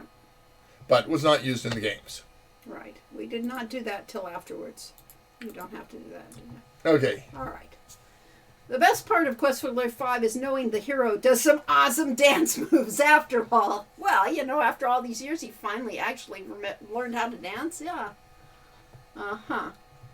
I remember the wrapper. I got past it because README said, if you can't learn the spell, it's because you're clicking the eye on the wrapper and not the hand. I say it counts as solving it myself because it was in the README and not a hint book. Yes. Yay, yes. However you solve things, that's people good. Who actually read the documentations of the games. You're in a small minority there. Yes. And would you be able to sell this? We're all going to have... There's issues all around, so we've always been... So we don't know. We don't know what we can do. We accidentally... Okay, so we were told by our lawyer, who's a former Sierra lawyer... that we should try not to have any names or anything out of the Quest for Glory games when we did Hero U. So one of the ones was that we thought it'd be really fun to have Meeps in the games because when we were doing our School for Heroes website, Lori was constantly doing cute cartoons of Meeps doing it was suddenly things. I found how popular it was on the early internet. Yeah. So it's like, okay, fine, we'll go with that. So it had Meeps everywhere, and he said, well, okay, if you called them Meeps in Quest for Glory, you shouldn't call them Meeps. So we came up with a Quirk with a K, Kwirk. So yes, we tried to and then we went to make the toys, and Terry Robinson designed the Meep toy, which Lori will find one of, and we had the text for the tag. This is a Meep in a witch's hat. He's dressed for the spooky season, yes. Oh, yeah, he's got Halloween socks. Yes. He's got a piece of something hanging from him. Probably. Probably Lori's hair or mine. And so that was the Quirk toy. But on the labels that we had printed, because you had to, did it ahead of time. print the copyright and things like that. These were made in China. So they still said Meep. Terry put Meep on there, and so they're Meeps. Yeah. Even though we're supposed to be Quirks. They're supposed to be Quirks. But in the game, they're Quirks. Yes, but we did try to shave off all the serial numbers at the beginning, and then eventually said this is stupid. Nobody's going to play. Nobody cares. And Activision is not going to consider us a threat. Yeah, we've sold like 20,000 or 25,000 copies of Hero U. They sell millions of copies of their games. So, and they don't play these games, so therefore we weren't too worried about it. So we just said, okay, fine, we're not going to worry about it. All right, so Gravity Man said, did you know you were going to try and bring back Ada Vis in Quest for Glory 4 as the villain? Maybe? Or did you think he was dead? After the second game, or was that a later idea? We had been developing, remember, 4 was going to be the next game in the series.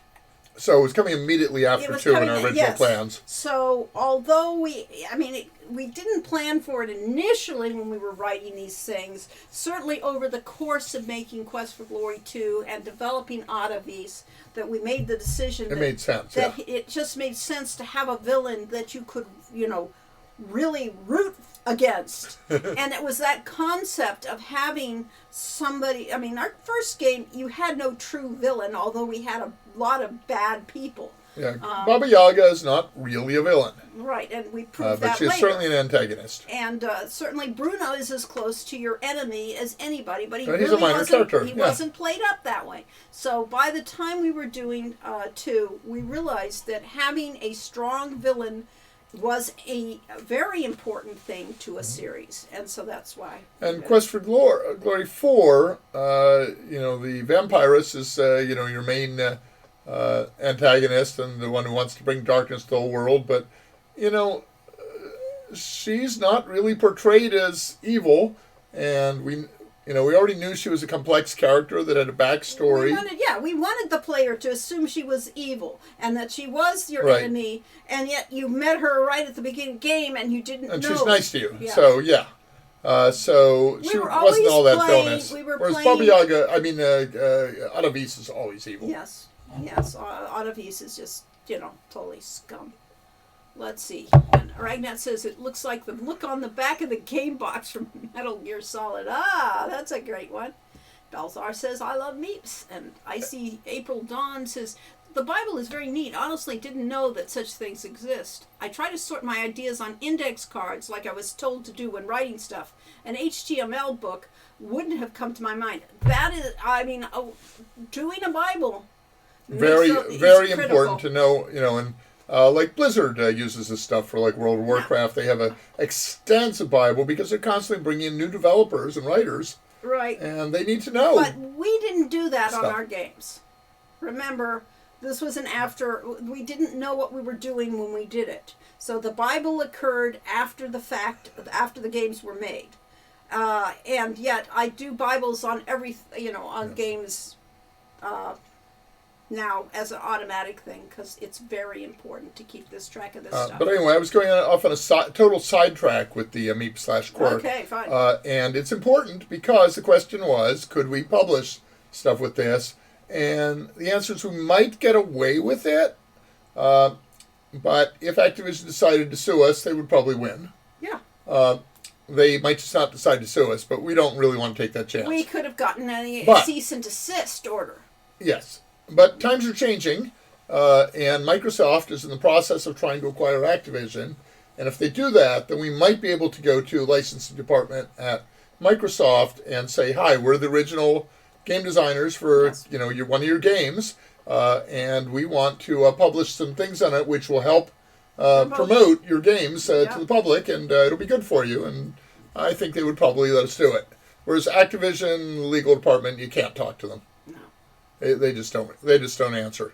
Right. Let's see. My Meep toy wears a Hero U baseball cap. Well, our Meep generally does, but we wear the Hero U cap, the Mighty Meeps or whatever. Right. Yes. So actually, it isn't. Yeah. He's dressed for Halloween. Yeah. Let's see. Creating Bibles is pretty standard. Greg Weissman has a Gargoyles Bible, but it's also well, let's see. Was the little blue guy that shows up at the beginning of the Incredible Machine a Meep? Probably not, since it wasn't our company that did it. No, that was done separately. And Ragdad says Quest for Glory. Yeah. Quest for Lori, the young Corey Colliers. I see. Oh, is that what I was doing? Yeah. Looking for love in all the wrong places. Yes. Also the love interest. Yeah. All right. Spidey says, it's kind of like in the Amazon Lord of the Rings with hobbits. Harefoots are basically a type of hobbit that were in the Amazon Lord of the Rings. Due to legal issues, they can't call them hobbits flat out. So that's why they were Harfoots. Okay. That's when Richard Aronson, our friend, was writing a book about the hobbits and about Erasmus and Fenris and Birth of a Hobbit. Yeah, it's called Birth of a Hobbit. Like our cartoon. And then he was told when he tried to submit that to a major publisher, they said, you can't have a book about hobbits. That's it's Tolkien estate. They won't let you do it. Right. So he had to change his characters. So he completely rewrote the book and then never finished it and never published it. Yeah. Oh well. But it was actually pretty good. Yeah. Really didn't know that. Thank you for that. Let's see. Wikis are very popular ways to do game Bibles now. Yes. Yeah, exactly. We did a wiki for a while for Hero U, and the problem is they're hard. It's just a lot of work to maintain. They're hard to edit. They aren't that easy. They're not that bad to edit, but it's just cumbersome. Yeah. So we wound up not keeping up. Much easier just in free form start typing stuff and then later on to try to categorize it a little bit. Yeah, you could publish the game Bibles as resources for a new generation of game devs if I thought they were useful. I don't know that there are. Let's see. And speaking of which, there are rumors that Wikia will close down. Oh, bad. Yikes. All those extensive Gamepedia pages will go. That would be I've been having problems with Wikipedia lately. Mm-hmm. I've gotten a lot of errors on it that I wasn't getting before. Mm-hmm. And Icy April says, I actually stopped thinking about a game I wanted to come to life because the index cards came to a natural end when it came to side quests and the stuff that would influence all other influences, references on those cards. Yeah, cards. I did cards for a while on one of the games, and they're just not a very good way of indexing it. Telling a story that is not linear. And you run out of space on the card, and etc. Right. Your game design is non-linear by definition. So, at least our games are, and so therefore you can't just tell a sequence story, and you have to think in other ways to try to make these things. Yeah, yes. I read an anecdote on LinkedIn or someplace recently about someone getting into the game design interest. Oh, there was a more recent one on Warren Spector, who was a major figure at the Ultima company. Mm-hmm. Ultima. Whatever the name of the company was. Origin Systems. And worked on Ultima Underworld and on Wing Commander and all kinds of stuff. Thief. And Warren said when his first opportunity of working on a game, he came in and said, okay, I know how to write. I've done all these articles and stuff like that. And he comes in and discovers that game writing is completely different. It is. Because you're not sitting down and writing a story. You are implying a story. By writing events. Yeah, you write basically a paragraph at a time or a conversation at a time. And all of those add up to the story. Yeah.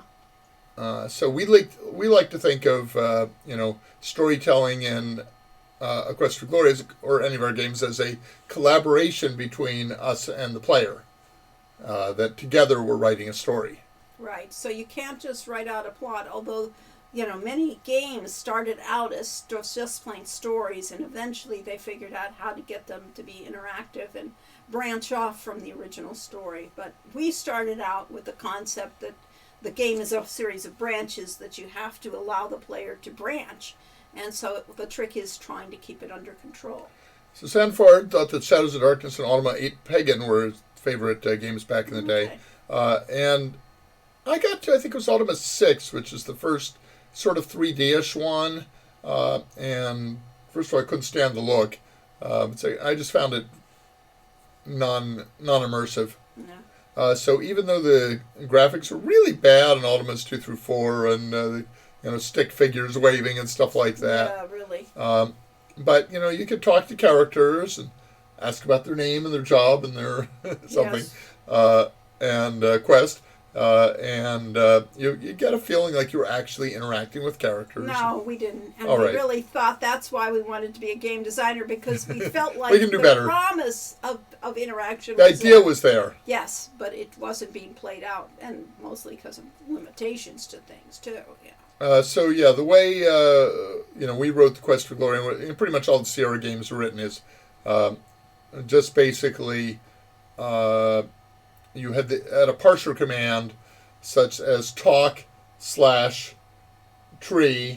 and climb/tree, which says that your verb was climb, your target, your object was tree, and then you would have a line of text for the response to that. And that's how all this stuff was written. So you had basically all these hundreds, thousands, tens of thousands of lines that together paint a picture. That happened a lot with screenwriters entering the game development. It's totally different. It is not the same thing, yes. It is a different way of thinking when you have to deal with branches and characters that you don't know when the player is going to experience these things. Humor is really tough. It is, how to pull off the humor is all about timing. So trying to get humor in a game, very difficult. Yeah. So early games like the early King's Quest and so on were completely open-ended. You could just basically wander around the environment, and you would encounter, a goat in a pen or something like that, and then interact with it and so on. But you could just basically go anywhere in the world. Leisure Suit Larry 2, I thought Al Lowe did some really clever stuff. That was one of the first games that I translated to the Atari ST. And what he did is he said, okay, the problem we have is that players are playing directly off of floppy disks. They don't have hard drives yet, most of them. And that means that you can't fit. The games are now too big to fit in one floppy disk like they used to. So how do you deal with that? So what he did is he made the game in sections. There was a town at the beginning of the game that you can go around the streets of this town and do anything you want in that town. And then you get on a cruise ship. And as soon as you get on the cruise ship, it has you change floppies to go to the next disk. And then everything aboard the cruise ship was on floppy number 2. Once you got off the cruise, so you can never go back to that original town again. There was no way back to it. He designed the game sequentially. So there was a linearity to it, but within each section it was open-ended. Yeah. So that was really, innovative at the time. It was really clever. So it was a story that was kind of a partially the freeform thing of games and partly a linear story. So that allowed him to still tell a story with it. It allowed him to work around the technology restrictions, limitations, and it was pretty good. And Spidey says, my favorite games were Quest for Glory and Diablo back in the game. Oh, and also Morrowind in the 2000s, yeah. And Ragnat said the art team for Quest for Glory 4 really knocked it out of the park. It did. I remember being so immersed in the world. I remember the hexapods just drew me in. Well, yes, and killed you and ate your face. Yeah, those, of course, were inspired by. I loved the colors. It just really worked. We had a great art team. It was the one time that all the artists, we got the ones we needed for the game. Before we got what was left. And the fact that Quest for Glory was going simultaneous with King's Quest just said the level of artists' quality had grown exponentially, considering where we were, 5 years before. So it's a real tribute to the artists, and it's a tribute to actually Bill Davis, the art director, who brought in the talent, and I recognized talent for what it was. So would you say that the hexapods were partly inspired by Alien? No, they were face-eating monsters. They were octopuses. They were all Cthulhu. They were off of the Cthulhu mythos type things, yes. Cthulhu. And so that they were the hexapods rather than the octopods, yeah. And Leisure Suit Larry 4 is the greatest meta joke ever. Is that the one where 3 was the Lost Discs? Or was 4 the Lost Discs? That must have been a crazy few years after Quest for Glory 4. John Rhys Davies ended up being on the Lord of the Rings. Which was pretty thrilling. But it was. But we loved him in Indiana Jones. We loved him in India. We loved his voice. I mean, and that's why we really were so... That was amazing. Quest for Glory 4 was the biggest of the wild rides at Sierra. with absolutely, the most devastating...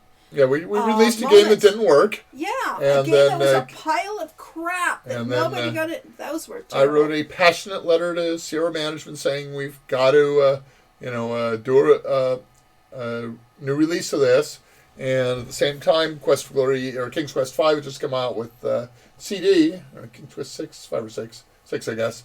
And they said, okay, our new games are going to be CD with voice acting. And so they came up with the idea that, yeah, you need a voice acting version of this. We will do an entirely new release of Quest for Glory 4 with the voice acting. And during the time we're taking to do that, we will assign a single programmer, Kevin Ray, to fix all the bugs. Right.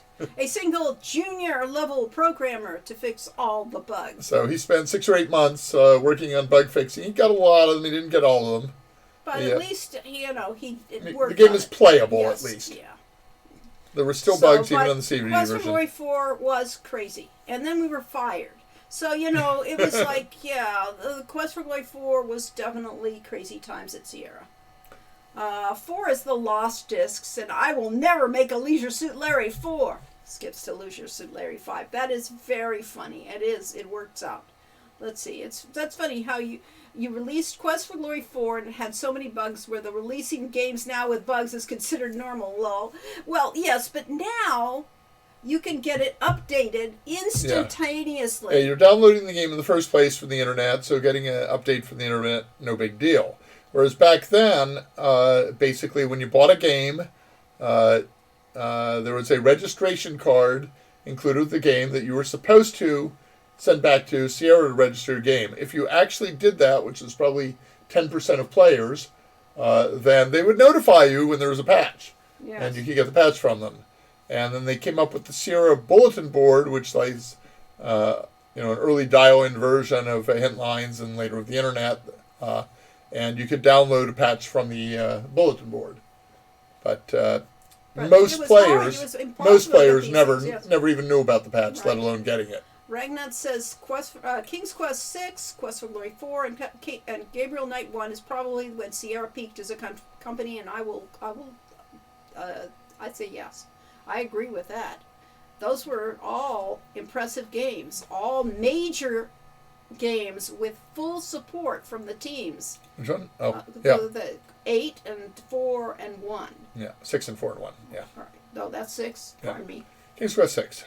Can't read from this distance. King's Quest 8 was an abomination. Okay. Oh, well. And 7 wasn't so hot. But King's Quest 6 was an excellent game. And I think that was Jane Jensen designed that one. Mm-hmm. Okay. And I see April says that actually makes me happy, as I felt all the time that I was just way too dumb to put any sort of ideas, story, underlying story, quests, side quests, and characters and our own stories. Just all that complicated stuff on cards. Now I've learned that the cards were just the wrong tool. Well, actually they aren't. Okay, cards are not the wrong tool. Our favorite line was Rudyard Kipling wrote, there are 69 ways of constructing tribal lays, and every single one of them is right. So for the right game... For the right game and for the right person. If you work well with cards, cards are your medium. One of the things that I've seen people use is having a humongous cork board in the wall. With all the cards. And they take the cards and they basically sort them into categories like themes and characters and so on. And then they strings between them. They put the strings between them. And then they rearrange the cards. But it is just really cumbersome. And we've done things with that with game storylines where we had whatever the programs were that had the information we put into boxes, and we're trying to string things together like that. Oh, there are all sorts of programs that don't work really well for this practice. And the first version of the composer tool that we used to write Hero U was actually in the spaghetti theory, that you would string together lines of things. And the problem is that it works really great for up to certainly at 20 items, works pretty well up to 100, and somewhere in there, the programmer that designed this for us realized that we were going up into the thousands. Yes, and when you're going into thousands of nodes, all of a sudden, it's not practical. You can't keep any of it straight in a visual. Totally so it had to go to basically a text database. Yes. King's Quest VI had a great storyline, was actually quite moving in some parts, yes. There are dozens of us who like King's Quest VIII. Dozens! Yeah. Let's see. What is your favorite Sierra game that you didn't work on?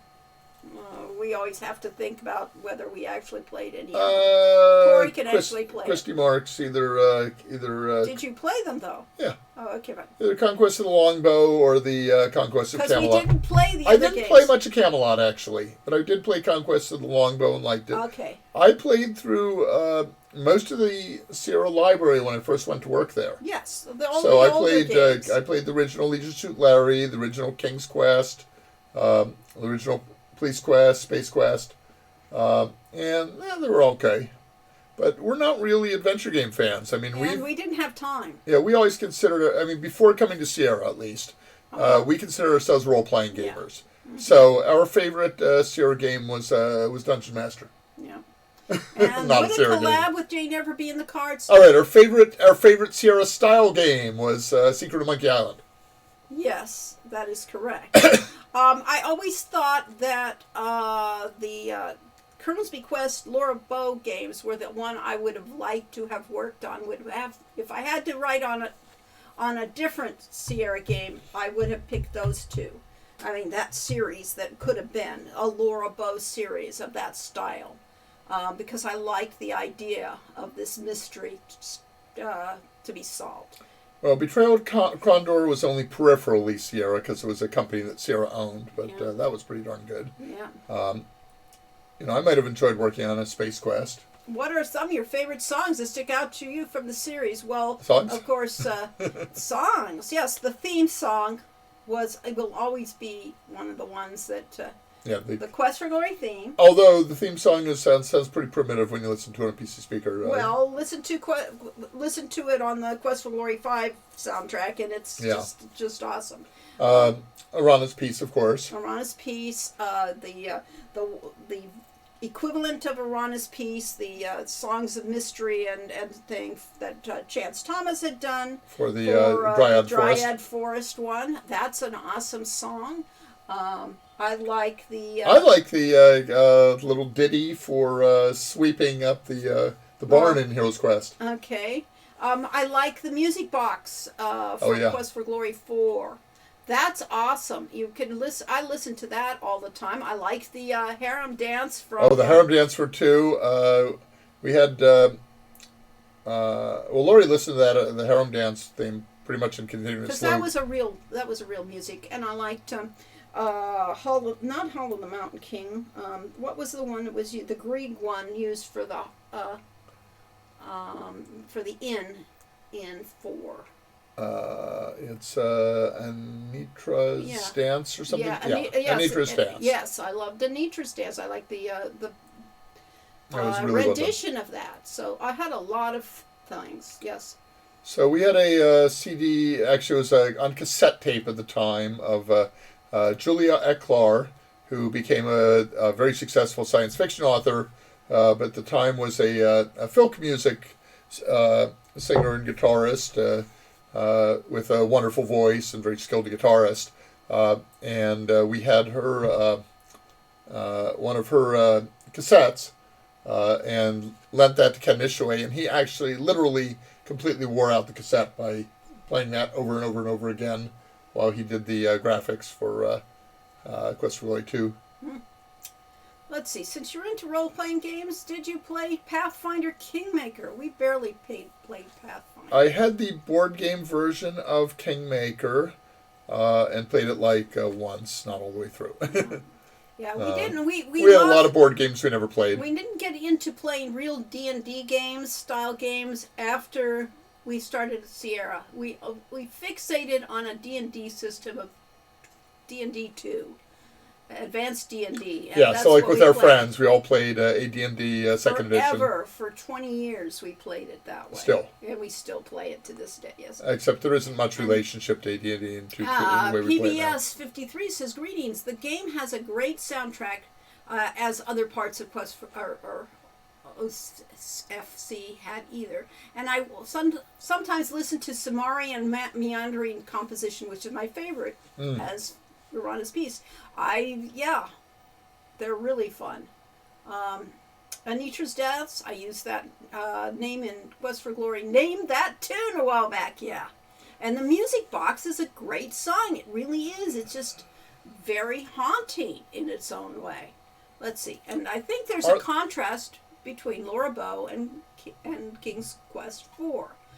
King's Quest IV had fairies and stuff. There's a lot more a feminine feel of fairy tales, and then the occasional reminder that you can't climb trees wearing a dress or something. Yes, it gives more of a feminine perspective, whereas Laura Bow still feels like an everyman. Yes. Interesting. Sure, you get your opinions dismissed as being a silly girl, but I think that's common with male protagonist games, which also have a storyline where other characters dismiss you. That's a really tricky thing in writing, because, if you are writing and you want to have, a villain that is racially prejudiced, for instance, it's really difficult to paint that without the players thinking that that's the designer's attitude, the writer's attitude. Yeah.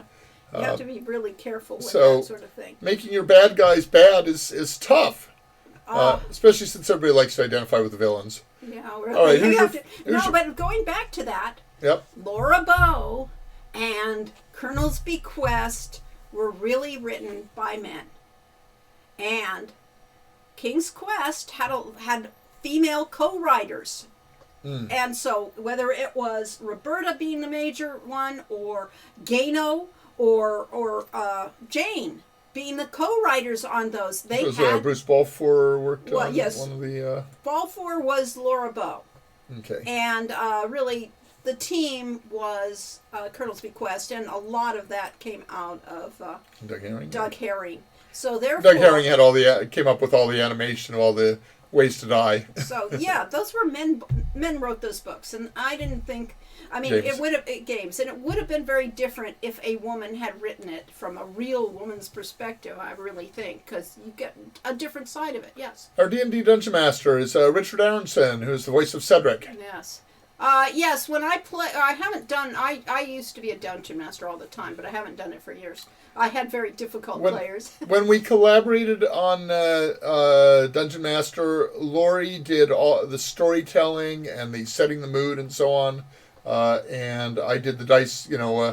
Coordinated the dice rolling and the characteristics of the monsters and all the mechanical stuff. Yeah. Let's see. Lori didn't want to be bothered with any of the details. When teaching students about Norwegian music and composers, I use Anitra's Dance as a musical example from Grieg, especially because of the nostalgia it brings out for me, thanks to Quest for Glory 4. Goes full circle. It does.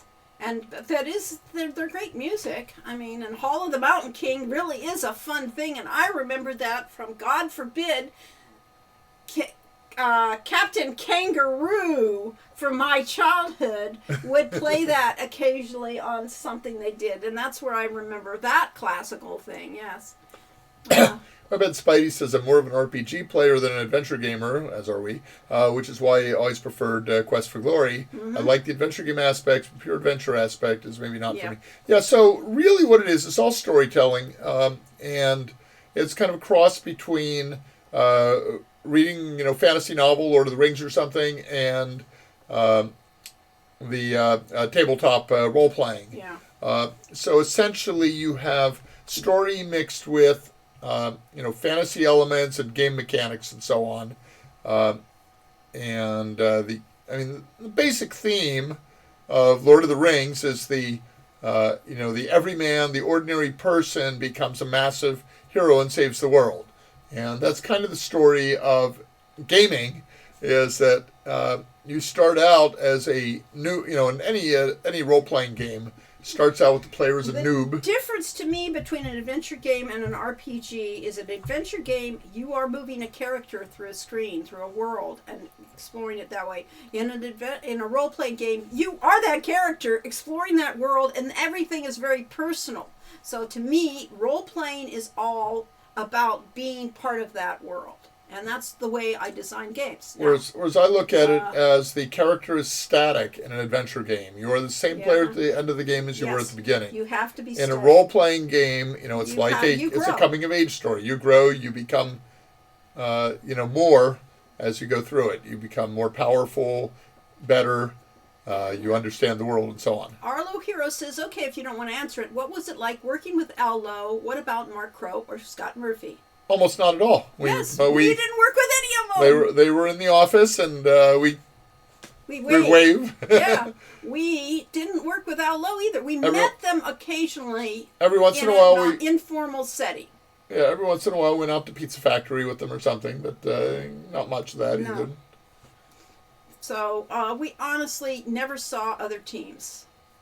It was all the one we were doing it. So Al Lowe was, was his own thing, and he was very, funny and intense at the same time. He was very serious about getting the games done, doing it professionally, and so on. Mark Crow and Scott Murphy. Scott was the one that had more of the sense of humor and was the more crazy guy. Mark Crow was kind of the workaholic artist, but between them, they came up with really imaginative things, and I really think the Space Quest games are some of the best games that Sierra had. So, and Ken Williams agrees with me on that. Okay. He liked Space Quest better than either Quest for Glory or King's Quest. Yeah. Otto, quit playing with that music box and go to bed. Yes.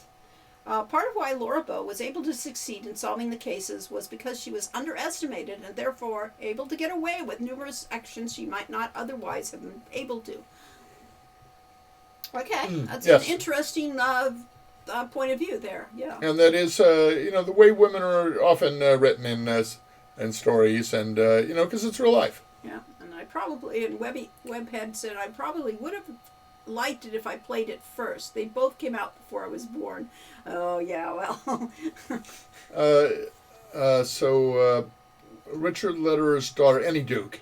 Annie Duke was a professional poker player, maybe still is, but she's also a writer. And in one of her books, she talked about one of the ways she was successful was by, making sure that she dressed up very feminine. She had low cut blouses and so on, and acted dumb, that the other players were constantly underestimating her. They never occurred to her that she could be bluffing. She's obviously playing her hand straight, and so if she bets strongly, you fold. Like any, that's a woman's tool. She used their feminine ways to get around things. And in fact, they all wanted to get in bed with her. Right, it didn't help. Yeah, it didn't hurt at all. Let's see. I got in to see her games when Sierra was dying. Yeah. I'm sorry. Yes, I was literally late to the game. Yeah. In Quest for Glory, you grow as a person, as a hero, unless, of course, you shove a lockpick on your house and die in 5 seconds in. Well, all right. So you guys were siloed.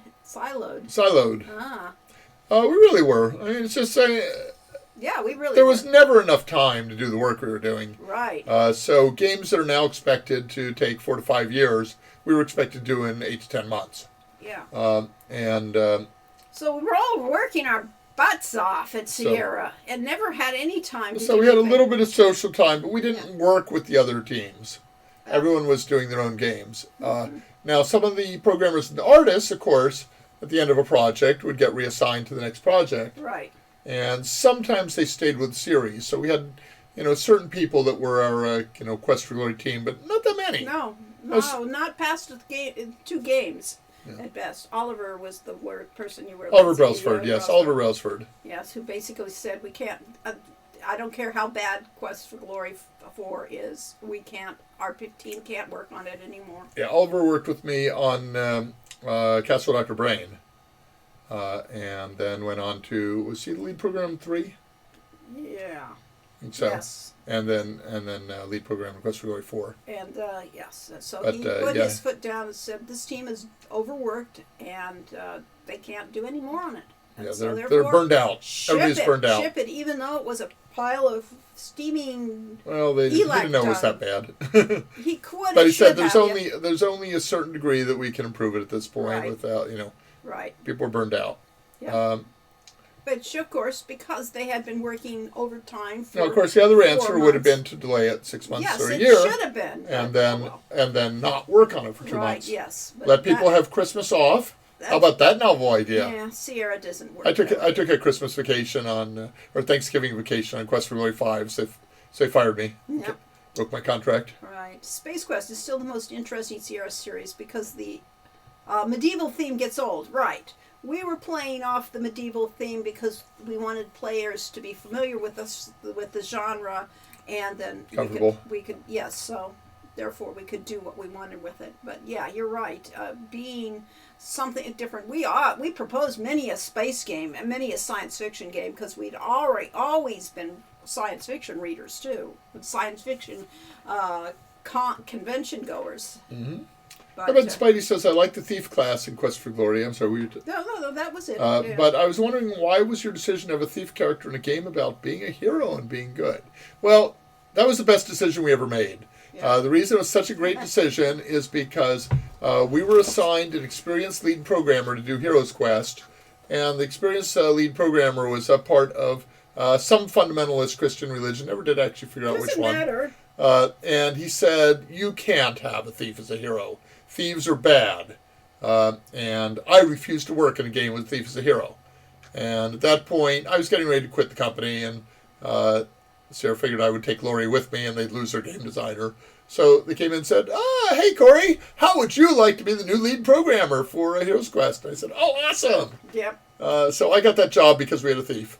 Right. And the reason we had a thief is because thieves are fun to play. And because Dungeons & Dragons, the basic classes were originally fighter, magic user, and cleric, and then they added thief on the first expansion. Yes, and we said we didn't want to have a cleric in there because we don't want to deal with religion in the games. Right. And honestly, I played thieves in Dungeons & Dragons and things like that. And I always felt that, the game should be challenging to your ideas and things like that. And the question is, what is a hero? And you have to decide to yourself what that character is and how that character acts, which is why it is an Avatar-style game where we didn't put words in your mouth, but we gave you opportunities to behave in the game as you see fit. I don't know how spooky this has been. It hasn't that's okay. That's right. So the archetypes for the thief in Dungeons and Dragons were Robin Hood, which everyone knows, but also Fafhrd and the Grey Mouser, a series of stories by Fritz Leiber that everybody needs to read. And the Grey Mouser was the thief character. I think Fafhrd was a big hulking fighter. Terry Pratchett made a parody of them in The Light Fantastic or whichever one. The first books, the first Discworld books. Yeah. Anyway, so the Grey Mouser, the whole idea was that they would go in and they were mercenaries, effectively. Yeah. They had great adventures and so on. And the whole idea, basically of the thief character is, in D&D is essentially, you can be a hero and do things with the party, and you have utility. You can do things like sneak into places, pick the locks, and so on. But you can also be a thief, and you can steal things and be bad. You don't have to be a hero all the time. Well, all also the question is, what is a hero? If you go to Greek mythology, the heroes are all scum. They are truly scum. They are. Hercules, not so hot. Right. None of them were. They killed their wives. They abandoned them. They abandoned women right and left. These were the heroes. You think it's a bad thing? You have to actually figure out. I don't understand what you're saying. Define what a hero is, and the concept of hero has changed over the years. As we know from reading Greek mythology, women are just adjuncts to their men. Really. And recent American history. Yeah. Plenty of dishonest heroes, yes. But it's all about you determine who and what is a hero. And yes, people may cheer you on. They'll never know you're a scum. So Icy Black Deep says, did we steal the idea of thieves? Yes, really. Yeah, we clearly did. Before I got on AOL... We creatively borrowed. Yes. We paid tribute to. We paid tribute to. My internet provider was the Imagination Network. Yes, really? Indeed. Our favorite thing on the Imagination Network was the trivia game. Oh, yeah. We played that in it. Which was actually originally a bar trivia game. Yes, a bar trivia game that they brought onto the network, and it was a lot of fun. We played that all the time for a while. Yes, yes. So what you're saying is you stole the job, and yes, and insert rim shot here, yes. And then Arlo says, I always try to bring a Swiss Army knife on my trips. So on my trip to Switzerland, I remembered the Xenon Army knife and canister of dehydrated water that's in the survival kit in Space Quest 1. So I went to a vintage Army supply store and bought an antique Swiss Army canteen from the 1930s as my drinking canteen whenever I go on trips now. Oh, fun. The problem, of course, with Swiss Army knives is you'll be stopped by TSA. Yeah, I know. I've lost many of them. You got this tiny little knife here, and that's a weapon. Nope, can't use it. And do that. David TKI says, spooky looking shirt. It is. It's a great spooky looking shirt, yes. Great mind, Icy. Yes, the simultaneous thief stealing jokes, yes. And I had a friend whose favorite class to play in Quest for Glory was always a thief. Yeah, I mean, because we gave you the opportunity to do stuff that nobody else could do. My very first D&D campaign with Jack Ulrich in Chicago, we got a player in who was an early investor in TSR. He gave him like $500 in return for which he was to get all of their books and games lifetime. Yes. At the time, that seemed pretty expensive for the 5 games they had, the 5 books they had out. But he insisted on playing a thief, and the D&D rules were so. I think so. Yes, the D&D rules punitive for thieves, so it's constantly rolling up new thieves. Yeah, and I always played dual class with my characters, and very seldom played straight thieves. Mostly, thief magic users. So I'm a wizard by nature. I like to cast spells at range. I want to use magic.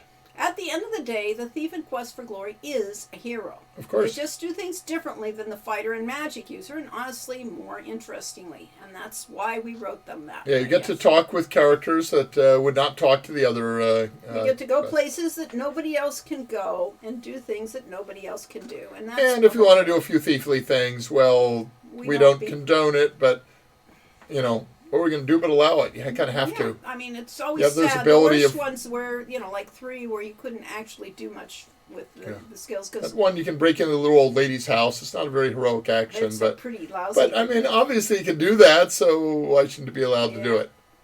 At the end of the day, yes, okay, thief is a hero. Okay, it's quite easy to get misunderstood. One can write a bad guy, expecting everyone to dislike them, and strive to be better than that one, and end up with some guys actually disliking them, but thinking that you promote the evilness of that character. Or the evil character might find some fans if only to feel edgy.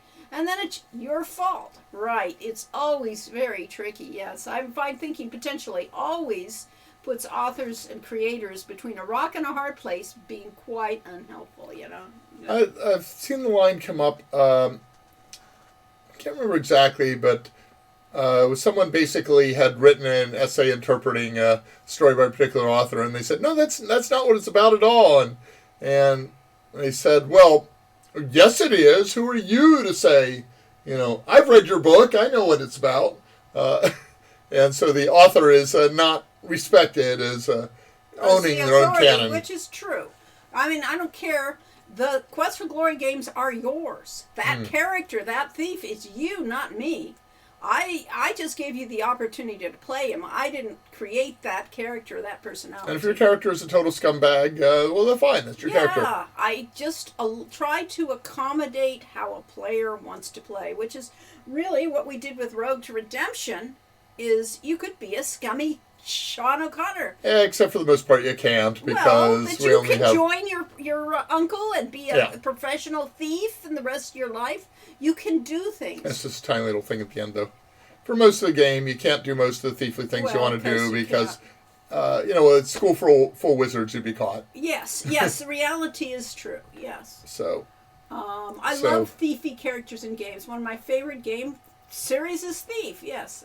So in theory, Hero, you probably should have allowed you to steal everything in school and get caught every time and get kicked out. Yeah, but and that kind of wouldn't be very compelling gameplay. Right. We didn't want to really do that. Anti-hero, more so, yes. TKI says some of the QFG speedrunners have been playing Ruins of Khador and INN Barn. Wow. That is an experience. Ruins of Khador, Richard Aronson's game on INN. And the original one was The Shadow of Acerbius. Shadows or Shadow? Shadow of Acerbius was a role-playing game on Imagination Network that was actually pretty fun. This is just a dungeon crawl, and really was a throwback to the first D&D-like games I played on Plato. And Richard took aspects of Shakespeare and did the Ruins of Khador using the game engine for Shadow of Acerbius. Okay, let's see. A thief would have an advantage. He's in the underworld and would know how to play both sides. Yes, that's true. And you just have to really accommodate that idea that the thief can do things that nobody else can do. Yes. Yeah, Sherlock Holmes with all his disguises and stuff and his drug habit would, sometimes get into places that respectable English gentleman or a police officer could never get into.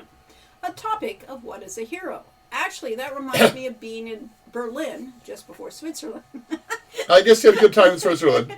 Yeah, but I feel like we're never going to live down the fact that Quest for Glory 1 is set in Switzerland. It really is. I did a tour of the Pergamon Museum. I don't know that. And the guide talked a little about the origin of religion. She showed an example of a testimony ancient Egyptians had to give to prove they were moral people. Yes. And it's like, I have not killed, I have not stolen. But then one is, I have not raped or fornicated inside the temple. Which you all found funny. It was like, oh, as long as it wasn't in the temple. Yeah, really. That's, yes, you had to affirm that you had not sinned. It's like certain of today's fundamentalists. Never mind.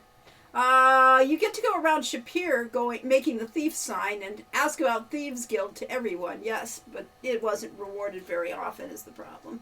The Thieves class inspired me to break into people's houses. That's the lesson, right? Kidding. The fact that in those Thieves Guilds that you would get caught breaking into people's houses meant you better be a pretty damn good thief or you were going to get caught. So that's an object lesson. Okay, so many people that played Colossal Cave Adventure and Zork and even Quest for Glory got into lockpicking for a while. Yeah. So I went to one of the hackers conferences and I got a set of lock picks, and they showed people how to pick locks, and I completely sucked at it. No, I didn't. Never really learned it. Never got it. Our friend Kanita attended MIT, and she learned how to pick locks at MIT. Yes, MIT, they promote you to learn how to do all sorts of things in your spare time, yeah. So, it's all a form of hacking. Right. Okay, intentional fallacy, really, yes. On the topic of gargoyles, I just finished Bad Guys and realized that the head of the Illuminati calls himself King of Thieves. It's like he's the thief after finishing Quest for Glory 5.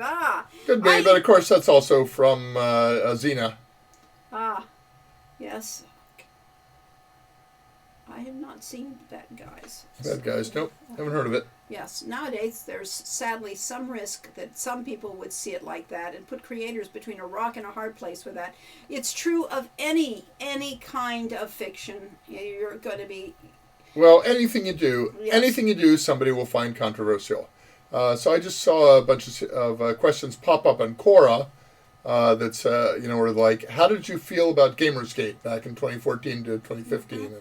And is there still a lasting impact from Gamersgate today? And yeah, back then, I came out and said, this Gamersgate thing is stupid.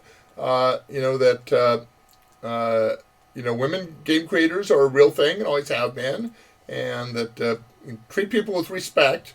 And I got on a hit list for that. I had people that started going onto social media and talking about how Corey Cole is a terrible person because he's anti-Gamersgate and etc. Yeah. It doesn't matter what position you take and how well-meaning you are.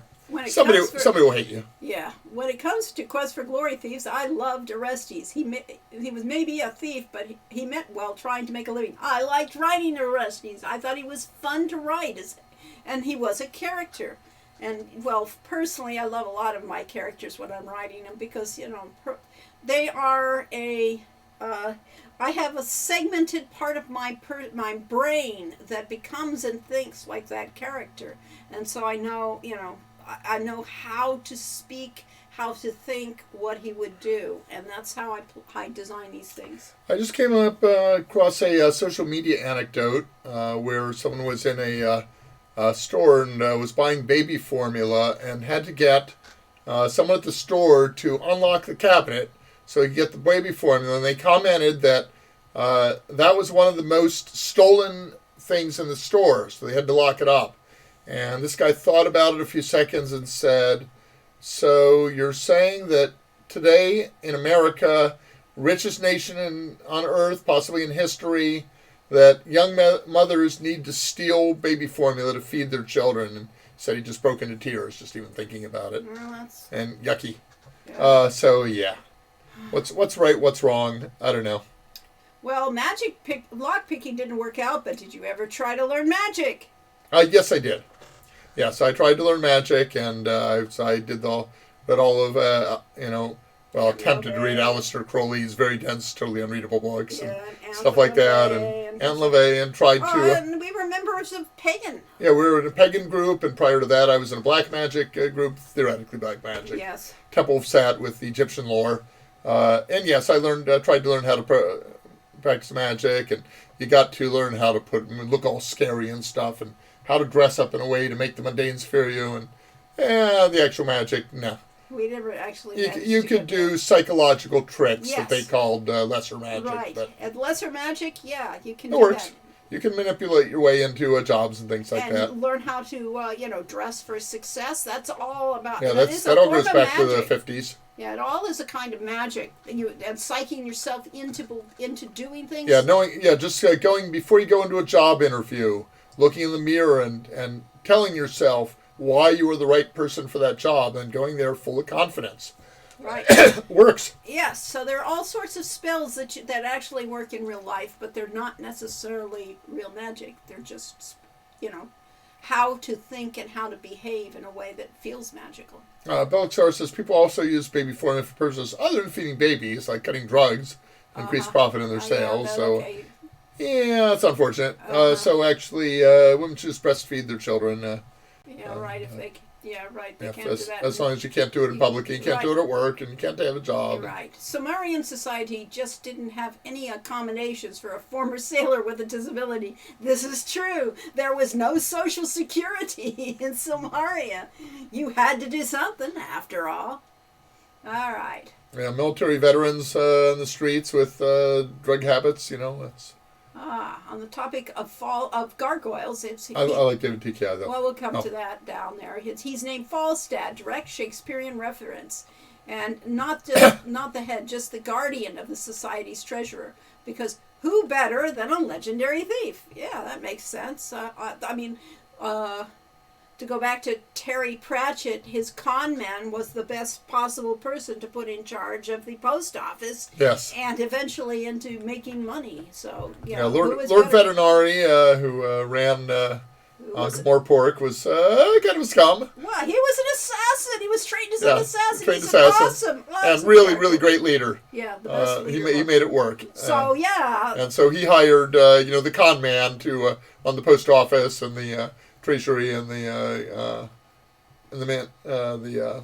communications network. No? Not really, but he was against the trend. But so He didn't like there you go. This is the anti-heroes becoming heroic. Yeah. Because they're put in a position where they have no choice but to be heroic. I was sad when you played his other classes, Orestes, and he ended up leaving. I wish we had more time with him. Yeah, well, they tried to give you as much time as it possibly could, and it's just, it's impossible to do as much with these games. So if Orestes was the head of the Thief's Guild and you were a thief that joined the guild, does that mean you were under Orestes? Yes, you were under Orestes, yes. I tried to summon a demon to do all my chores, but all I got were ants. I hate it when that happens. I see Prodod says, chalk. You need to paint the symbols with chalk, not sugar. My mom had some special chalk. I love that. It killed ants. The Bit Game Dog Jam. That's hilarious. Corgi shaking his head. Poor Orestes. Nobody wants Corgi. I love My son wants Corgi too. Going Postal and Moist von Lipwig, yes. Who wrote Punny Bones' jokes? Yeah, I'm responsible for the worst jokes in the game. Honestly. I mean, you had to write Punny Bones' jokes, you had to find a good joke and destroy it entirely. Yeah, it didn't entirely work for me because some of her non-funny jokes of Punny Bones are funnier than his funny ones. Are actually kind of funny, and some of the later ones weren't that funny. Yeah, right. So it's a very fine line between bad. But the whole idea was essentially that Baba Yaga, twisted his sense of humor so that he couldn't tell a funny joke. He got couldn't get the lines right. Yeah. But sometimes that comes out. It's just as funny as if he had. And I see April Dawn says the way Pratchett chose professions, the perfect guy for a certain job, etc., always was brilliant. I miss him so. Yes. He will always be my favorite author, and I miss him, totally. But I can reread his books forever. The werewolf who joined the Night Watch. Yeah. I mean, there were so many really clever things in Pratchett's books. The way he understood humanity and his view of how things should work were just, he had so much heart in him. And yet he was a very cynical, sour person in you to look at, to be around at times, but he also had fun. So you never know. Big Punny Bones fan over here. Take a seat. Better yet, take two. They're small. Okay. Yeah, really. Some people have to get two seats on an airplane to fit. So I'm glad you like Punny Bones. Yeah, we had hate mail. We had hate mail over Punny Bones. Okay. We had hate mail over everything. I loved writing gnomes. I mean, gnome dialogue is hilarious. Whether it's Gnome Ann describing the menus and things like that, or Punny Bones with his bad jokes, or Keep on Laughing, which I still read some of those lines, and I find them hilarious. Of course, No Man's name only exists because Lori wanted to have the No Man's Land Inn. Yeah. So yeah. Her name is in the service of a pun. So gnomes are the best for actually writing character things. So yes, we have gone far afield from the spooky theme we were So we should wind it up in our last 2 minutes. Yes, we should. Yeah, advice how to marry Anagram, despite being like, sorry, she is in love with Punny Bones. Well, the typo was Punny Bonds, so I'm thinking it's all about bondage. Bondage. That's it. Held a message for a reason: sexuality, sex, or gender. Allow that to. Okay. Well, let's see what it is. Yeah. Yes. Hate mail. Are you sure? Okay, that's allowed. We will allow that one. That's. The Boldyke Feminest. You have to misspell it as Feminest. Yes. Because that was the letter that she got. Oh my God! And Roberta was about as So they couldn't even spell feminist. So it was the most. So I like feminist. I think is a really good word. It's the most feminine is the feminist. She really was the feminist at Sierra. She dressed in dresses. She was a homemaker to begin with. She was sweet. You know, her voice was soft and sweet. Yeah, very. Very, very. You know. So she is the not childlike, but most feminine of anybody at Sierra, and just because she wrote a female protagonist in her game, she got the hate mail. Yeah, you're a feminist because you have a female protagonist, and as you know, only young boys play your games, and you're forcing us to play as a girl. Yeah, that was the gist of that letter, but that was hilarious. Yeah, it got passed around. We got the one over the Star of David, which was the. What we thought was the Star of Solomon, Seal of Solomon. We got told there was a Star of David, and therefore was anti-Jewish. Anti-Jewish hate. We had anti-witches, and we had anti-blacks, and everything else. So we got our set. Our blacks speak in pidgin, and nobody else does. So you're demeaning black people. So yeah. You try to write something that is actually more awake than the others, and so you get people. Right.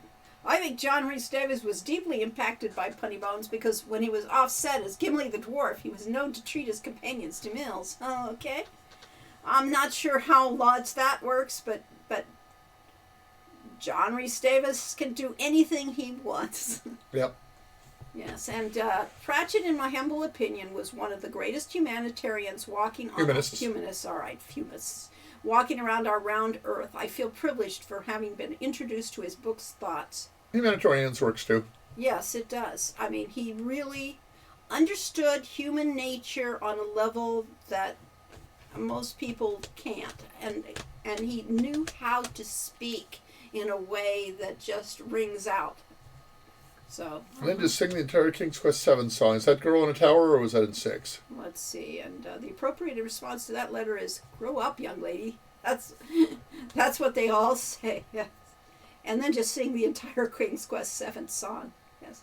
That still happens today. Every time there is a female or a character who is not white, lots of hate in movies and games. Saying woke. Which is so silly. I mean, It is. It is just unbelievable. There were black characters in the totally racist 50s.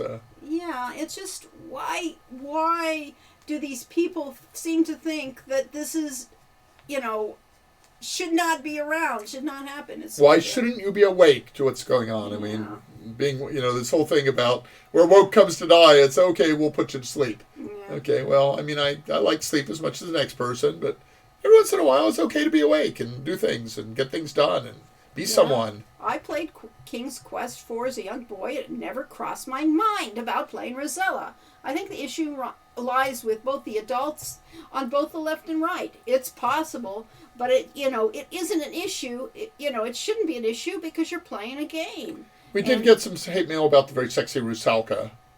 Well, possibly with good reason. Yeah, possibly.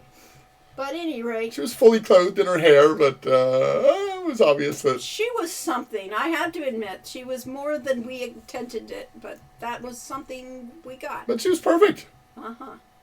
Any rate, it is past our bedtime, or at least it's past our it's past time for me to get ready for my 5:30 WoW raid. Rusalka was to die for. Yes, yes. Exactly. What attracted me to Sierra Games in the first place was seeing Rosella on the game cover and being drawn to King's Quest 4 right away because of that. It was so nice for me finally to see a female protagonist in the game. Yeah. And we've always felt a little silly about the fact that our games that are all written by a woman never have female protagonists. Well. You could play a girl in Mixed Up Fairy Tales. I wanted to have a girl in this game, but that wasn't possible, so it's what it is, yes. Then Laura Bow, too. Correct. Laura Bow was also, they were revolutionary games in their own right, even though they were easy to do, yes. So we'll talk some more about this next time. All right. We'll talk a lot about Quest for Glory 4 while we play it next time. Hello, Naming Collision. Welcome. Hi. Yes, just here in time for us to go. I'm surprised Quest for Glory 4 was rated... Hello, I must be leaving. 5 was... What? Oh, yes. Yeah, okay. Sorry. Quest for Glory 4 is E for everyone. 5 was T for teen. Yeah. Those ratings are arbitrary. They were very arbitrary. After all, alcohol and things like that were in our games. And drugs. Shocking. Drugs. Oh, God. Drugs? No. What were drugs? Mushrooms. Mushrooms. Yeah. And hookahs. And... Oh, all right. And drinking. No. Hello, I must be going. I got that one on VHS. Yeah. Yes. Inspirational. All right. Well, thank you all. I'll put the on-break thing up just for a few seconds as we wind on down. To show off the Lori's still life photography. Yes, Quirk and Company. It's a witch cat. It's a cat Quirk. The Meep in his cat costume. Yes. Thanks for another fun and engaging stream. Thank you. You are welcome. Yes, and we will see you all in 2 weeks, hopefully, and we will be playing Quest for Glory 4. Oh, and sexual harassment in real life. Yes, of Nawar. Yes, there is true. You do get sexually harassed by Nawar. How about that? There's a reversal. Yeah. Glad I could catch you. Have a spooky October, all. Yes. Spooky October. Oh, we didn't even talk about going out last night in the spooky fog. Yeah, we did a spooky fog walk last night. It was fun, and I got over my 10,000 steps for the day. Yeah. So, at any rate, thanks you all. We will see you in 2 weeks, hopefully, again, and we will be playing Quest for Glory 4, and we will have more of spooky things. And, yes, you missed the Terry Pratchett talk. Well, fortunately, I will be posting this to YouTube. Well, you can read it on video on demand here on Twitch, and then I will be posting it to YouTube. And yes, we'll talk more about Terry Pratchett. Because we love Terry Pratchett. Okay, night-night.